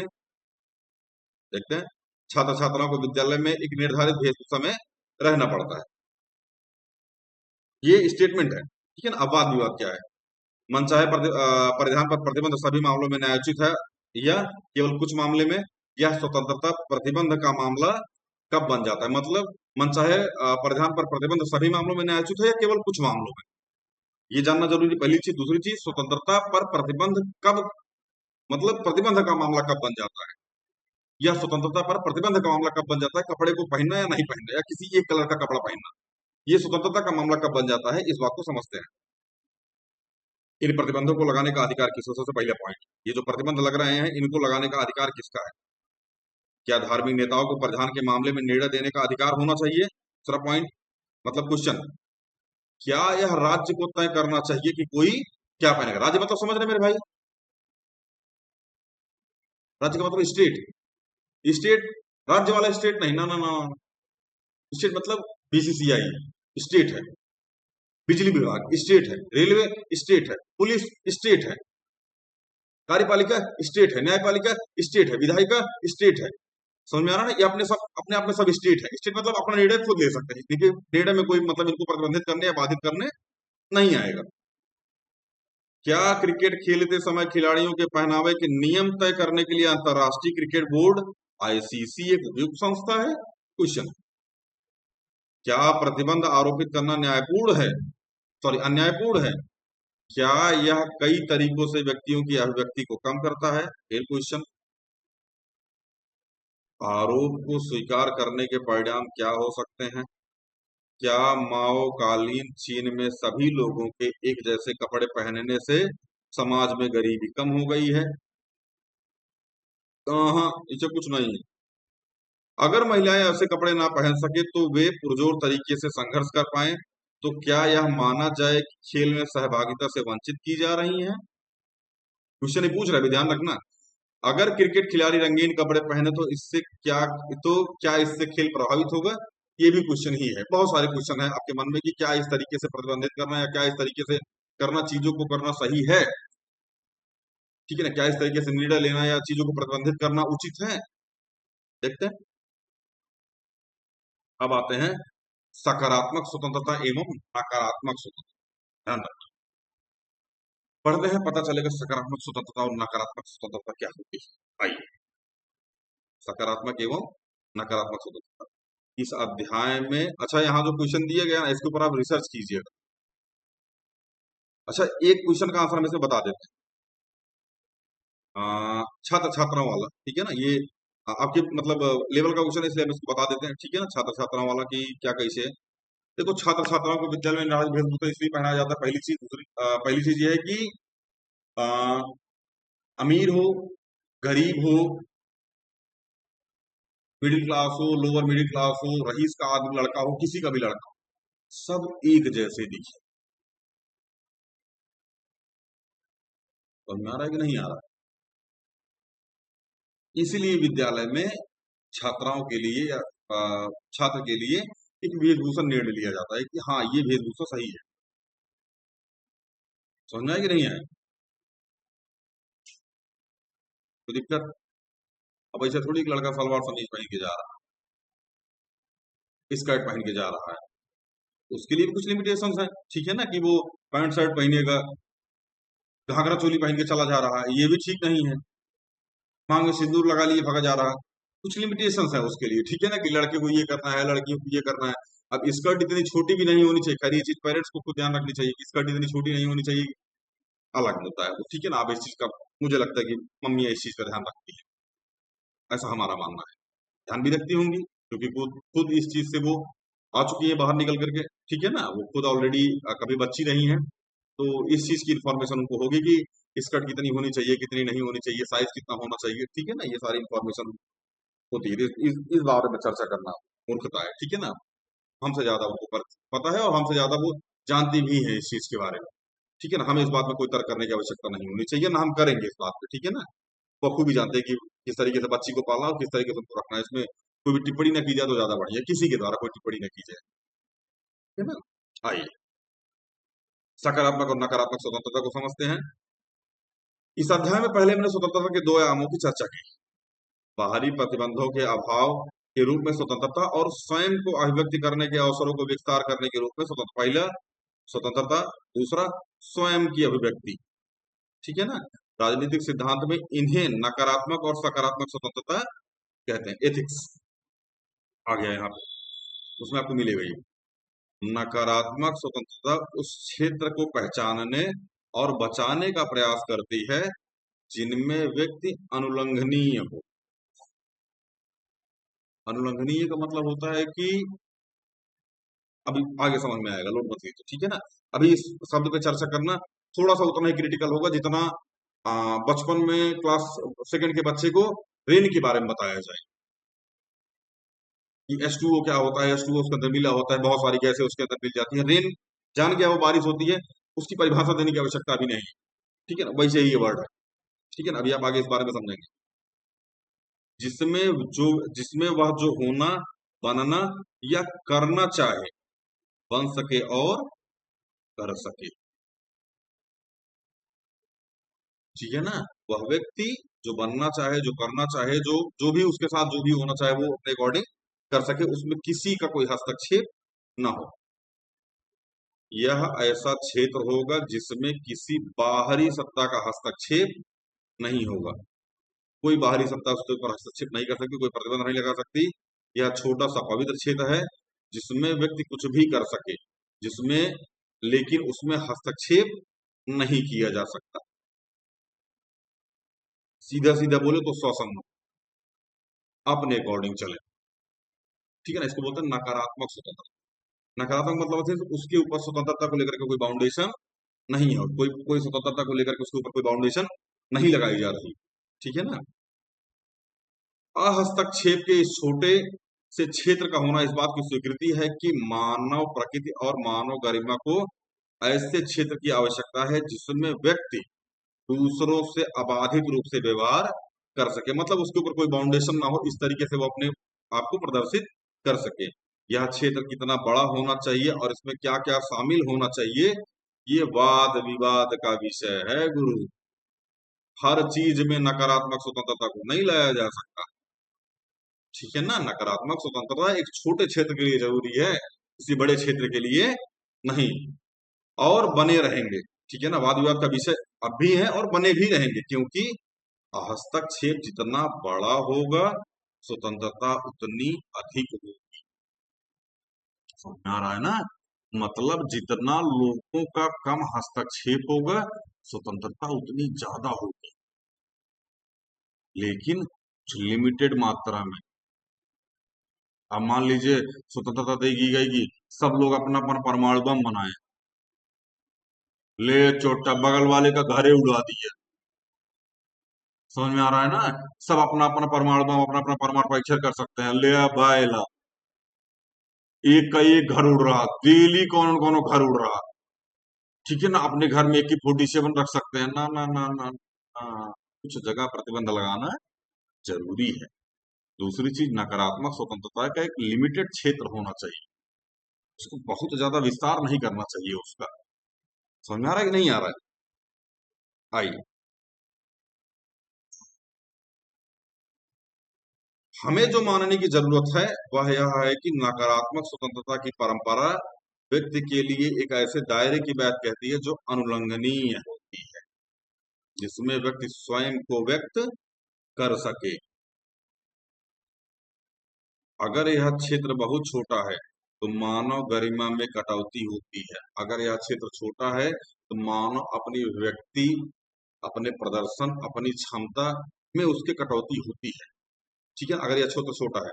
मिसाल के तौर पर हम ऐसे दायरे को चिन्हित करने के लिए यह सवाल पूछा जा सकता है, विद्यालय, खेल का मैदान, कार्यालय जैसी विभिन्न स्थितियों में पहनावे का चयन क्या ऐसा मामला है जो अहस्तक्षेप के लघुत्तम क्षेत्र में आता है, और क्या इसलिए यह ऐसा चयन है जिसमें कोई बाहरी सत्ता दखल नहीं दे सकती, या यह ऐसा मामला है जिसमें राज्य, धार्मिक सत्ता, ICC, CBSE जैसी कोई संस्था हस्तक्षेप कर सकती है।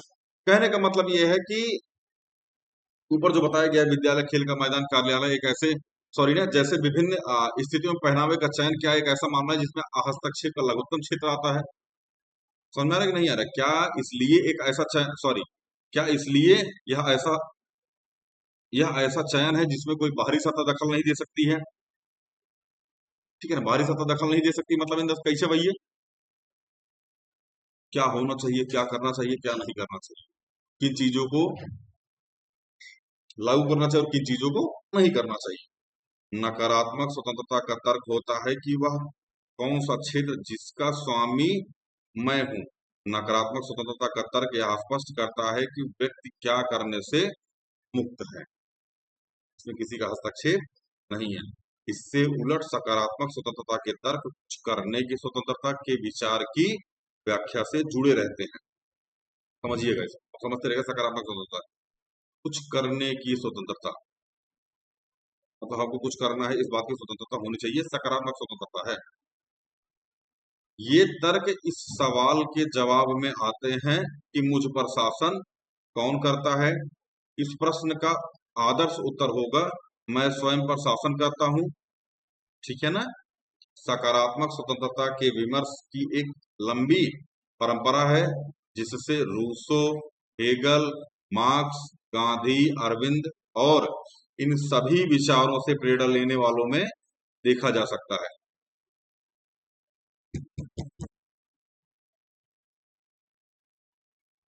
इस परंपरा का सरोकार व्यक्ति और समाज के संबंधों की प्रकृति और स्थिति से है। यह परंपरा इन संबंधों को इस तरह सुधारना चाहती है कि किसी व्यक्ति के व्यक्तित्व के विकास में कम से कम अवरोध रहे। व्यक्ति एक पुष्प की तरह है, जब मिट्टी उपजाऊ हो, सूरज की रोशनी हो, पर्याप्त मात्रा हो, नियमित देखभाल की जाए, तभी वह खिल पाता है। यहाँ से एक लाइन ध्यान रखिएगा, जो लोग बोलते हैं कि पढ़ने वाला बच्चा कहीं भी पढ़ सकता है, हाँ हाँ हाँ हाँ हाँ हाँ, ये गलत है। समझ में आया ना? है आम का पौधा कहीं लग जाएगा, ये कौन सा कॉन्सेप्ट है? इमली का पौधा कहीं लग जाएगा, ये कौन सा कॉन्सेप्ट? पढ़ने वाला बच्चा कहीं भी पढ़ सकता है, नहीं माहौल की आवश्यकता होती है। समझ में आ रहा है ना सर? किसी भी पौधे को उगने के लिए ना एक इन्वायरमेंट की आवश्यकता होती है, लिमिटेड पानी, लिमिटेड धूप, ठीक है ना, अच्छी मिट्टी, तब जाके वो पौधा उगता है और लास्ट में जाकर के फल देता है। मतलब उसके लिए एक माहौल क्रिएट किया गया है। इस रेगिस्तान में जाकर के आम का पेड़ लगा दीजिएगा तो होगा कुछ उससे? नहीं, वहां इन्वायरमेंट चाहिए। तो हर बच्चे के साथ ऐसा होता है, एक इन्वायरमेंट क्रिएट की जाती है। डॉक्टर के घर से डॉक्टर निकलता है, ये कहावत गलत है। डॉक्टर के घर से डॉक्टर इसलिए निकलता है क्योंकि वहां माहौल है, उस तरीके का माहौल क्रिएट किया जा रहा है। पढ़ने के टाइम में कोई डिस्टर्ब नहीं करेगा, बहुत डिसिप्लिन से सब रहेंगे। आईएएस के घर से आईएएस काहे निकलता है? क्योंकि उसको पता है एक माहौल क्रिएट हो रहा है वहां पे। तो बच्चे के साथ बच्चे को अच्छा प्रोग्रेस देने के लिए एक माहौल क्रिएट करना जरूरी है। समझ में आ रहा है कि नहीं आ रहा है? आप ई7 जैसी गली में रहिएगा और बोलिएगा कि पढ़ने वाला बच्चा कहीं पढ़ सकता है, वहां बूफर लगा दे, इस गली कोने पे लगा दे, उस गली कोने तक आवाज जाती है, तो आप बैल सब रहता है वहां। समझ में आ रहा है कि नहीं आ रहा है? इस गली के कोने पे बूफर बजता है, उस गली के कोने तक आवाज आती है, फर्क नहीं पड़ता कौन पढ़ रहा है कौन नहीं पढ़ रहा है, किसके सिर में दर्द और बोल दीजिए झगड़ा करने लगता है। अब आप ऊपर हम बजाएंगे, तुम ऊपर पी के मर जाओ, अपने अंदर लगा खोपड़िए पे लगा के बजाओ, कनों में लगा के बजाओ। समझ में आ रहा है ना? आइए,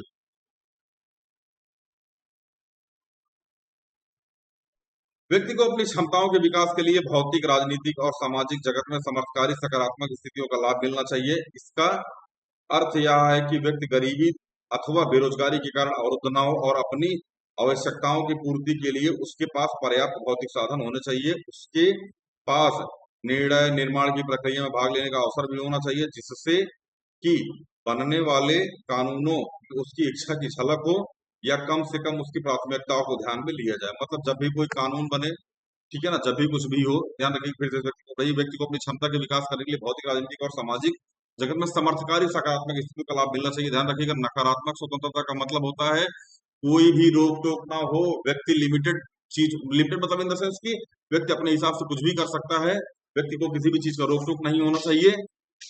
सकारात्मक स्वतंत्रता का मतलब होता है कि किसी व्यक्ति को आगे बढ़ाने में, चाहे वो भौतिक हो, राजनीतिक हो, सामाजिक जगत में हो, उसको समर्थकारी बनाया जाएगा, उसको इस तरीके से परिपक्व किया जाएगा कि वो समाज में ताल से ताल मिला सके, समाज में कदम से कदम मिला सके। इस तरीके से उस व्यक्ति को बनाया जाएगा, इस तरीके से समाज उस व्यक्ति का साथ देगा। इसके लिए भी कुछ कानून बनना चाहिए। समझ में आया? बेरोजगारी उसके लिए कोई मतलब गरीबी, बेरोजगारी ये सब उसका अवरुद्ध न हो, अपनी आवश्यकताओं की पूर्ति के लिए उसके पास पर्याप्त भौतिक साधन होने चाहिए। ठीक है ना? कोई बच्चा पढ़ना चाहता है तो ऐसा नहीं होता पढ़ना चाहिए तो पढ़ लो, ना ना ना ना। शिक्षक अवेलेबल होने चाहिए, स्कूल अवेलेबल होना चाहिए, ठीक है, किसी को खेत की सिंचाई करनी है, ट्यूबवेल अवेलेबल होना चाहिए, बिजली अवेलेबल होना चाहिए, या डीजल इंजन अवेलेबल होना चाहिए। ये कुछ कुछ काम है जो करना चाहिए। समझ में आ गया ना? जिससे कि बनने वाले कानूनों को इसकी इच्छा की झलक हो, उसमें उसकी इच्छा दिख रही हो, कम से कम उसकी प्राथमिकता को ध्यान में रख लिया जाए। मतलब उसकी इन चीजों को लेकर के प्राथमिकता क्या है, इन चीजों को ध्यान में रखा जाए जब भी कोई कानून बने या जब भी कुछ ऐसा निर्णय लिया जाए। सबसे पहले तो अपने बुद्धि विवेक के विकास के लिए, शिक्षा और अच्छा जीवन जीने के लिए जरूरी अन्य अवसरों तक व्यक्ति की पहुंच होनी चाहिए। मतलब सबसे पहले अपने बुद्धि विवेक के विकास के लिए, शिक्षा और अच्छा जीवन जीने के लिए जरूरी अन्य अवसरों तक व्यक्ति की पहुंच होनी चाहिए। मतलब जितने भी व्यक्ति हैं सबकी पहुंच होनी चाहिए, शिक्षा तक, स्वास्थ्य तक, समझ में आ रहा ना, अच्छा जीवन जीने तक, यहाँ तक हर व्यक्ति की पहुंच। रोटी कपड़ा और मकान, वो शुरुआत में कहावत है ना, रोटी कपड़ा और मकान, इन तीनों की मतलब व्यक्ति की इन तीनों तक पहुंच होनी चाहिए। ठीक है, तभी व्यक्ति अपने विकास के बारे में अच्छे तरीके से सोच पाएगा। आइए, सकारात्मक स्वतंत्रता के पक्षधरों का मानना है कि कि व्यक्ति केवल समाज में ही स्वतंत्र हो सकता है, समाज से बाहर नहीं। इसलिए वह इस समाज को ऐसा बनाने का प्रयास करते हैं जो व्यक्ति के विकास का रास्ता साफ करे। दूसरी ओर नकारात्मक स्वतंत्रता सरोकार, हस्तक्षेप और अनुलंघनीय क्षेत्र है। इस क्षेत्र से बाहर समाज की स्थितियों से मतलब फिर से पढ़िएगा। दूसरी ओर नकारात्मक स्वतंत्रता का सरोकार हस्तक्षेप के अनुलंघनीय क्षेत्र से है।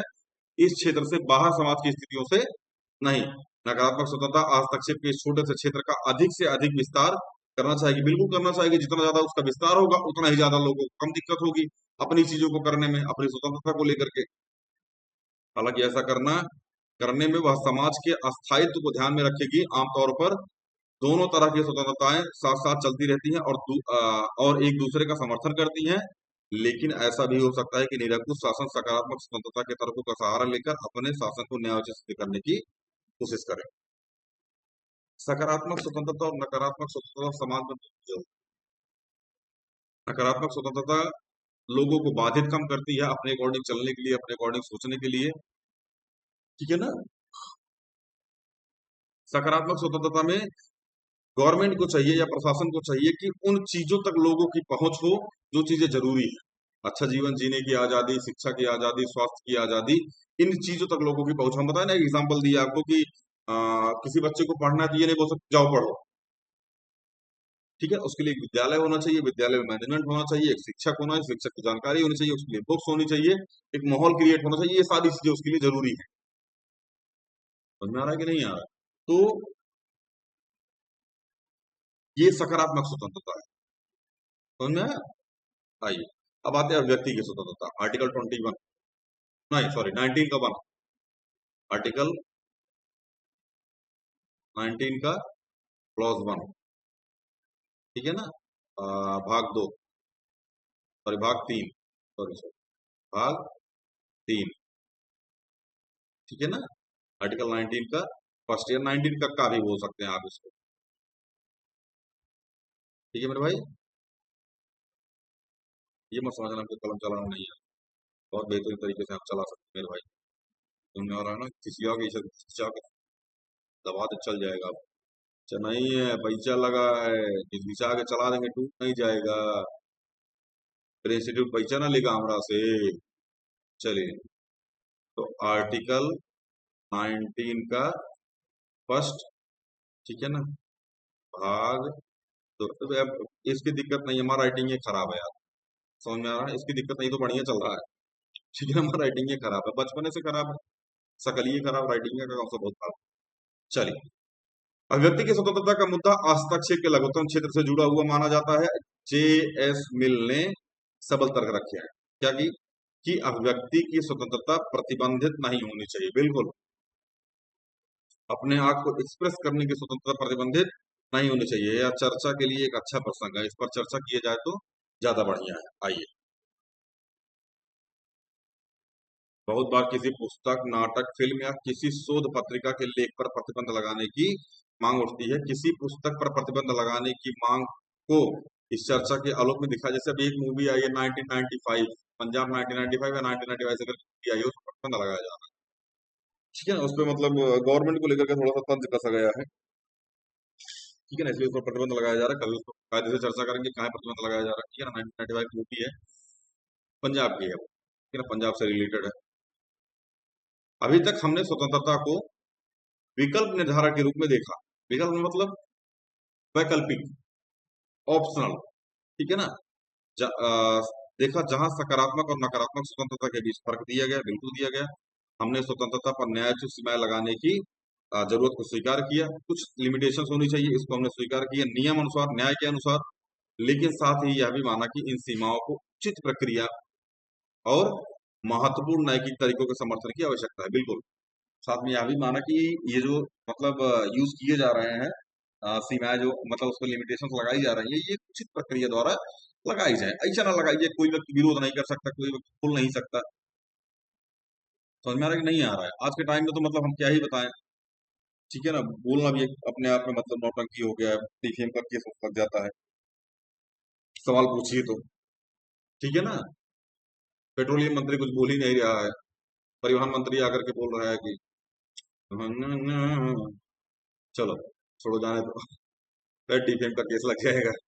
बहुत ही डीफेम का केस मारते हैं। चलिए, अब व्यक्ति की स्वतंत्रता एक बुनियादी मूल्य है, और जो लोग जो लोग उसको सीमित करना चाहते हैं, उनसे बचने के लिए समाज को कुछ असुविधाएं को सहन करने के लिए तैयार रहना चाहिए। वाल्तेयर का कथन याद करें, तुम जो कहते हो मैं उसका समर्थन नहीं करता, हट, लेकिन मैं मरते दम तक तुम्हारे कहने के अधिकार का बचाव करूंगा। गजब कथन है, समझना। वाल्तेयर का कथन है कि तुम जो कहते हो मैं उसका समर्थन नहीं करता, मतलब आप जो कह रहे हैं सत्ता में बैठ के हम इस बात का समर्थन नहीं करते, लेकिन मैं मरते दम तक तुम्हारे कहने के अधिकार का बचाव करूंगा। मतलब आप जो कह रहे हैं ना, हम इस बात का समर्थन नहीं करते हैं, लेकिन हम मरते दम तक, ठीक है ना, आपके कहने का अधिकार का बचाव करेंगे। मतलब आप जो कह रहे हैं, आप इस बात को कह सकें, इस बात का भी बचाव हम करेंगे।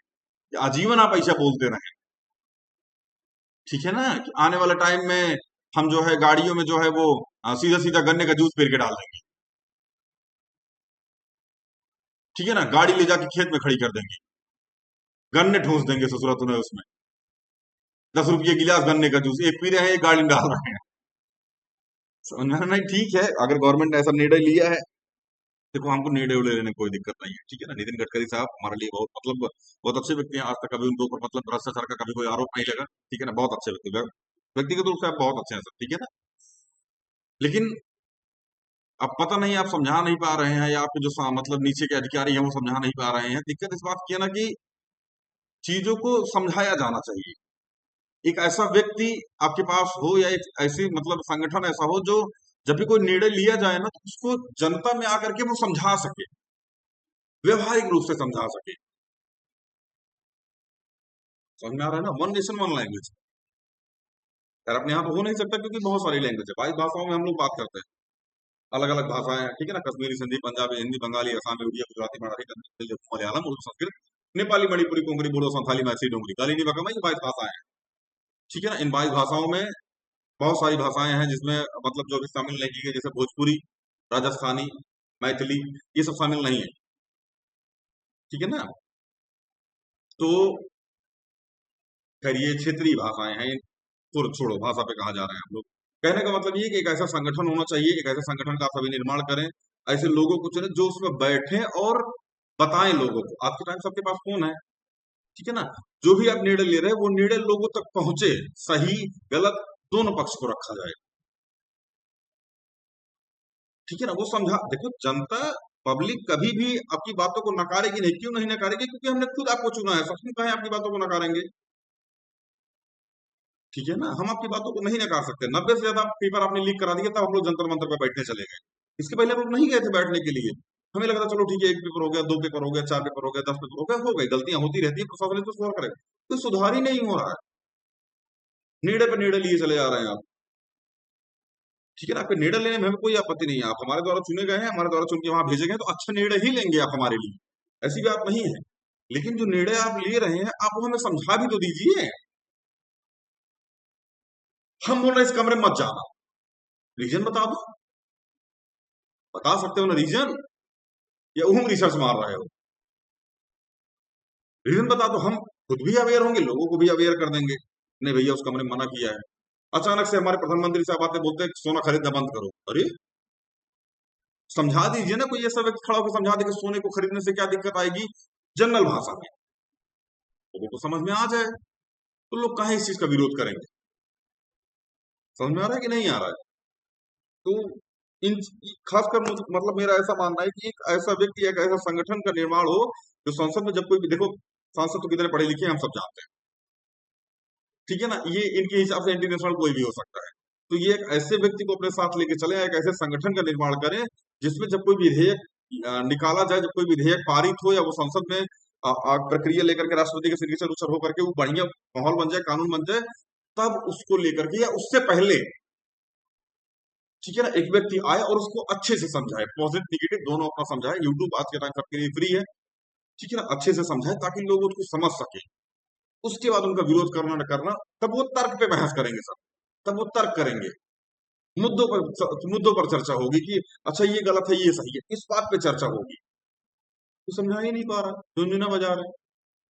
हम ही मंगा लेते अपने पास बैठ के, बजाएंगे क्या करेंगे, समझ में तो आ नहीं रहा है। आइए, हम इस व्यक्ति की स्वतंत्रता को कितनी गहराई से प्रतिबद्ध है, आइए समझते हैं मेरे भाई। चलिए, कुछ वर्ष पहले एक फिल्म निर्माता दीपा मेहता काशी में विधवाओं पर एक फिल्म बनाना चाहती थी।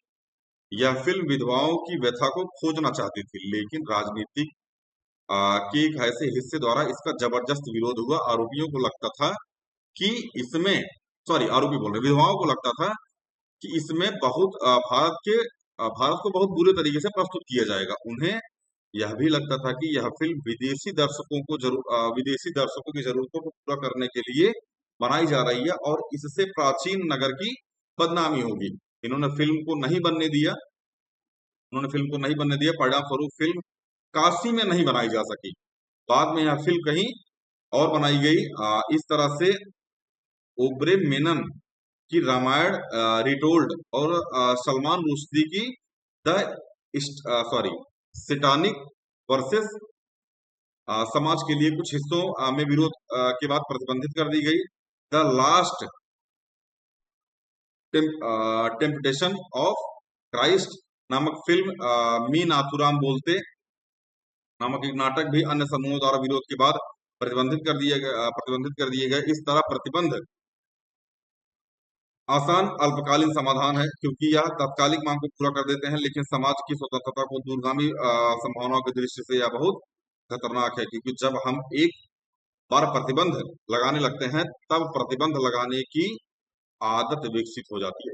इसी बात से डर रहता है, ठीक है ना। प्रतिबंध लगाना गलत नहीं है, प्रतिबंध होना भी चाहिए, लिमिटेशन होनी भी चाहिए, लेकिन आदत ना पड़ना चाहिए इसकी। अगर आदत पड़ेगी तो वैसे होता नहीं कि मम्मी मैं यहाँ जाऊं, मम्मी मैं यहाँ जाऊं, नहीं। मम्मी मैं फूल चला लूं, नहीं। मम्मी मैं ये कर लूं, नहीं। हर बात में नहीं नहीं नहीं नहीं, ठीक है ना। तो ये चीजें नहीं होनी चाहिए, ठीक है ना। खैर, ऑनलाइन वालों के सामने एक बड़ी खतरनाक दिक्कत होती है, हम जैसे टीचरों के सामने ये अपनी बतिया बोल के अपनी बतिया पर हंसते हैं। समझ में आ रहा है ना। ऑफलाइन में होता है बच्चे हंस रहे हैं, आप भी हंस रहे हैं, चलो शाम वाली बैच जो चलती है वो ऑफलाइन चलती है, ठीक है ना। 7 बजे वाली जो चलती है तो वो ऑफलाइन चलती है, ठीक है ना। उसमें बच्चे भी हंस रहे होते हैं, हम भी लोग हंस रहे होते हैं, बढ़िया माहौल बना होता है, ठीक है ना। ऑनलाइन वाले में कंडीशन ये होती है कि अपनी बतिया पे अपने हंसना पड़ता है। आप भी हंसीएगा तो देखिएगा तो, ठीक है ना। हंसेंगे, आप देखिएगा अभी, जब हम अब देखिएगा लेक्चर को तो हंसीएगा। आइए, लेकिन क्या इसका मतलब यह है कि प्रतिबंध कभी लगाया ही नहीं जाना चाहिए? ये भी ठीक बात नहीं है। आखिरकार हम फिल्मों की सेंसरशिप भी तो करते हैं। सेंसरशिप प्रतिबंध से अलग है। जिन सवालों पर अक्सर वाद विवाद होता है, ये वे हैं कि किस स्थिति में प्रतिबंध लगाना चाहिए और किसमें नहीं। क्या प्रतिबंध कभी नहीं लगाया जाना चाहिए? इसी से जुड़ी दिलचस्प बात यह है कि इंग्लैंड में जो भी राज परिवार के लिए काम करता है, वह राजमहल की आंतरिक बातों के बारे में ना लिखने के लिए एक समझौतों से बंधा होता है। मतलब इंग्लैंड में जो व्यक्ति राज परिवार के घर में काम करता है, राज परिवार में काम करता है, वह राजमहल की आंतरिक बातों को नहीं लिख सकता या नहीं बता सकता। उसके ऊपर प्रतिबंध लगाया जाता है, ठीक है ना। अगर एक ऐसा कोई व्यक्ति राजमहल की नौकरी छोड़ने के बाद महल की राजनीति के बारे में कोई साक्षात्कार देना चाहे, लेख या पुस्तक लिखना चाहे, तो वह ऐसा नहीं कर सकता। क्या यह व्यक्ति की स्वतंत्रता पर न्यायपूर्ण प्रतिबंध है? आप बताएंगे इस बात का आंसर, हमको क्या पता। हम बता देंगे एंटी। अलग अलग तरह की सीमाएं वजूद में हैं और वे हम पर विभिन्न स्थितियों में लागू होती हैं। इन प्रतिबंधों के बारे में सोचते समय हमें यह महसूस करने की जरूरत होती है कि जब ये प्रतिबंध किसी संगठित सामाजिक, धार्मिक या सांस्कृतिक सत्ता या राज्य की शक्ति के बल पर लगाए जाते हैं, तब ये हमारी स्वतंत्रता की कटौती इस प्रकार करते हैं कि उनके खिलाफ लड़ना मुश्किल हो जाता है।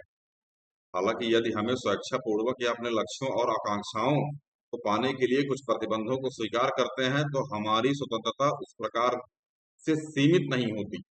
अगर हम अगर हमें किन्हीं परिस्थितियों में स्वीकार करने के लिए बाध्य नहीं किया जा रहा, ध्यान रखिएगा, अगर हमें किन्हीं परिस्थिति में स्वीकार करने के लिए बाध्य नहीं किया जा रहा, तब हम नहीं कह सकते कि हमारी स्वतंत्रता की कटौती की जा रही है। मतलब कुछ कुछ परिस्थिति में अगर हमें बाध्य नहीं किया जा रहा है ना, तो हम बोल सकते हैं कि हमारी स्वतंत्रता की कटौती नहीं हो रही है। हमने यह कहते हुए शुरुआत की कि स्वतंत्रता बाहरी प्रतिबंधों का अभाव है। अब हम यह महसूस कर चुके हैं कि स्वतंत्रता हमारे विकल्प चुनने के सामर्थ्य और क्षमताओं में छुपी होती है, और जब हम विकल्प चुनते हैं तो हमें अपने कार्यों और परिणामों की जिम्मेदारी भी स्वीकार करनी होगी। इसलिए स्वतंत्रता के अधिकार पक्षधर लोग मानते हैं कि बच्चों को माता पिता की देखभाल में रखा जाना चाहिए। सही निर्णय लेने, उपलब्ध विकल्पों को विवेकपूर्ण जांचने और अपने कार्यों की जिम्मेदारी अपने कंधों पर लेने की जितनी क्षमता, हमारी क्षमता का जितना विकास शिक्षा, निर्णय निर्माण के परिष्कार से होता है, उतनी ही जरूरत इसको राज्य और समाज के सत्ता को सीमित करके पालने पोसने की है, ऐसा मानना है। चैप्टर खत्म। एक छोटा सा पॉइंट था यहीं पे, जिसका नाम है अभिव्यक्ति की स्वतंत्रता। आइए हम थोड़ा सा इसके बारे में पढ़ने का प्रयास करते हैं। 19वीं सदी में ब्रिटेन एक राजनीतिक विचारक जॉन स्टुअर्ट मिल ने अपने पढ़ रहे थे, मिल के बारे में हम लोग ने अभिव्यक्ति तथा विचार और वाद विवाद की स्वतंत्रता बहुत ही भावपूर्ण पक्ष प्रस्तुत किया। अपनी पुस्तक ऑन लिबर्टी में उसने 4 कारण पेश किए हैं कि अभिव्यक्ति की स्वतंत्रता उन्हें भी होनी चाहिए जिनके विचार आज भी स्थितियों में गलत और भ्रामक लग रहे हों। पहला कारण तो यह पहला कारण तो यह कि कोई भी विचार पूरी तरीके से गलत नहीं होता। हमें जो लगता है उनमें सच्चाई का तत्व होता है। अगर हम गलत विचार को प्रतिपादित कर देते हैं तो इसमें छुपे सच्चाई के अंश भी खो देते हैं। दूसरा कारण पहले कारण से जुड़ा हुआ है। सत्य स्वयं में उत्पन्न नहीं होता, सत्य विरोधी विचारकों के टकराव से पैदा होता है। जो विचार आज गलत प्रतीत होता है वह सही तरह के विचारों में उदय बहुमूल्य हो सकता है। तीसरा, विचारों के संघर्ष केवल अतीत ही मूल्यवान नहीं है, ठीक है ना, बल्कि हर समय के इसका सतत महत्व है। सत्य के बारे में यह खतरा हमेशा होता है कि वह एक विचारधीन और रूढ़ियुक्त में बदल जाए। कहने का मतलब यह है कि विचार का एक संघर्ष केवल अतीत में ही मूल्यवान नहीं होता। विचारों का संघर्ष केवल ऐसा नहीं कि अतीत में मूल्यवान होता, अतीत मतलब इन द सेंस कि भूतकाल में, बल्कि हर समय इसका सतत महत्व होता है। हर समय इसका उतना ही महत्व होता है जितना अतीत में रहता है। सत्य के बारे में यह खतरा हमेशा रहता है, हमेशा होता है कि वह एक विचारहीन और रूढ़ियुक्त में बदल जाए। मतलब कहीं ऐसा ना हो कि एक विचारहीन और रूढ़ियुक्त मतलब लोग इसको मानना ही स्टार्ट कर दे और इसके बारे में कोई तर्क ना करें। जब हम इसे विरोधी विचार के सामने देखते हैं तभी विचार का विश्वसनीय होना सिद्ध होता है। मतलब जब इसके विरोध में कोई बात होती है तो हमको पता चलता है ओ, ये विचार भी ठीक नहीं था। अंतिम बात यह है कि हम इस बात को लेकर भी निश्चित नहीं हो सकते कि जिसे हम सत्य समझते हैं वही सत्य है। कई बार जिन विचारों को किसी समय पूरे समाज में गलत समझा और दबाया था, सत्य में सत्य पाए गए। मतलब कई बार ऐसा होता है कि बहुत सारी चीजों को समाज में दबा दिया गया था और बहुत सारी चीजों को समाज से बर्खास्त कर दिया गया था, बाद में वो चीजें भी समाज के लिए अच्छी पाई गई, ठीक है ना। कुछ समाज ऐसे विचारों का दमन करते हैं जो आज उनके लिए स्वीकार नहीं है, लेकिन ये विचार आने वाले समय में बहुत मूल्यवान ज्ञान में बदल सकते हैं, ठीक है ना। दमनकारी समाज ऐसे संभावनाशील ज्ञान के लाभों से वंचित रह सकते हैं। चैप्टर खत्म हो गया। एक बार आप इसको पढ़ लीजिएगा, समझ लीजिएगा, क्वेश्चन आंसर कर लीजिएगा।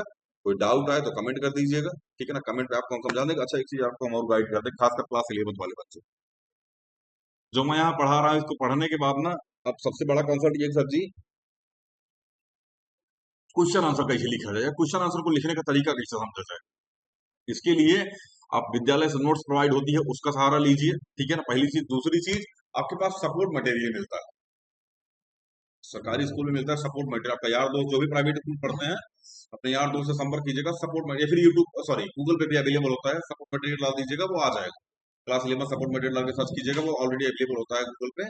आप उसको निकाल करके वहां से ये समझ सकते हैं कि प्रश्न को लिखा कैसे जाएगा और प्रश्न के अंदर क्या क्या चीजें लिखी जाएंगी, ये आप वहां से इस चीज को कर सकते हैं। समझ में आ रहा है कि नहीं आ रहा है? इतना आप कर लीजिएगा, ठीक है ना। बाकी मिलते हैं अगली वीडियो में। जय हिंद।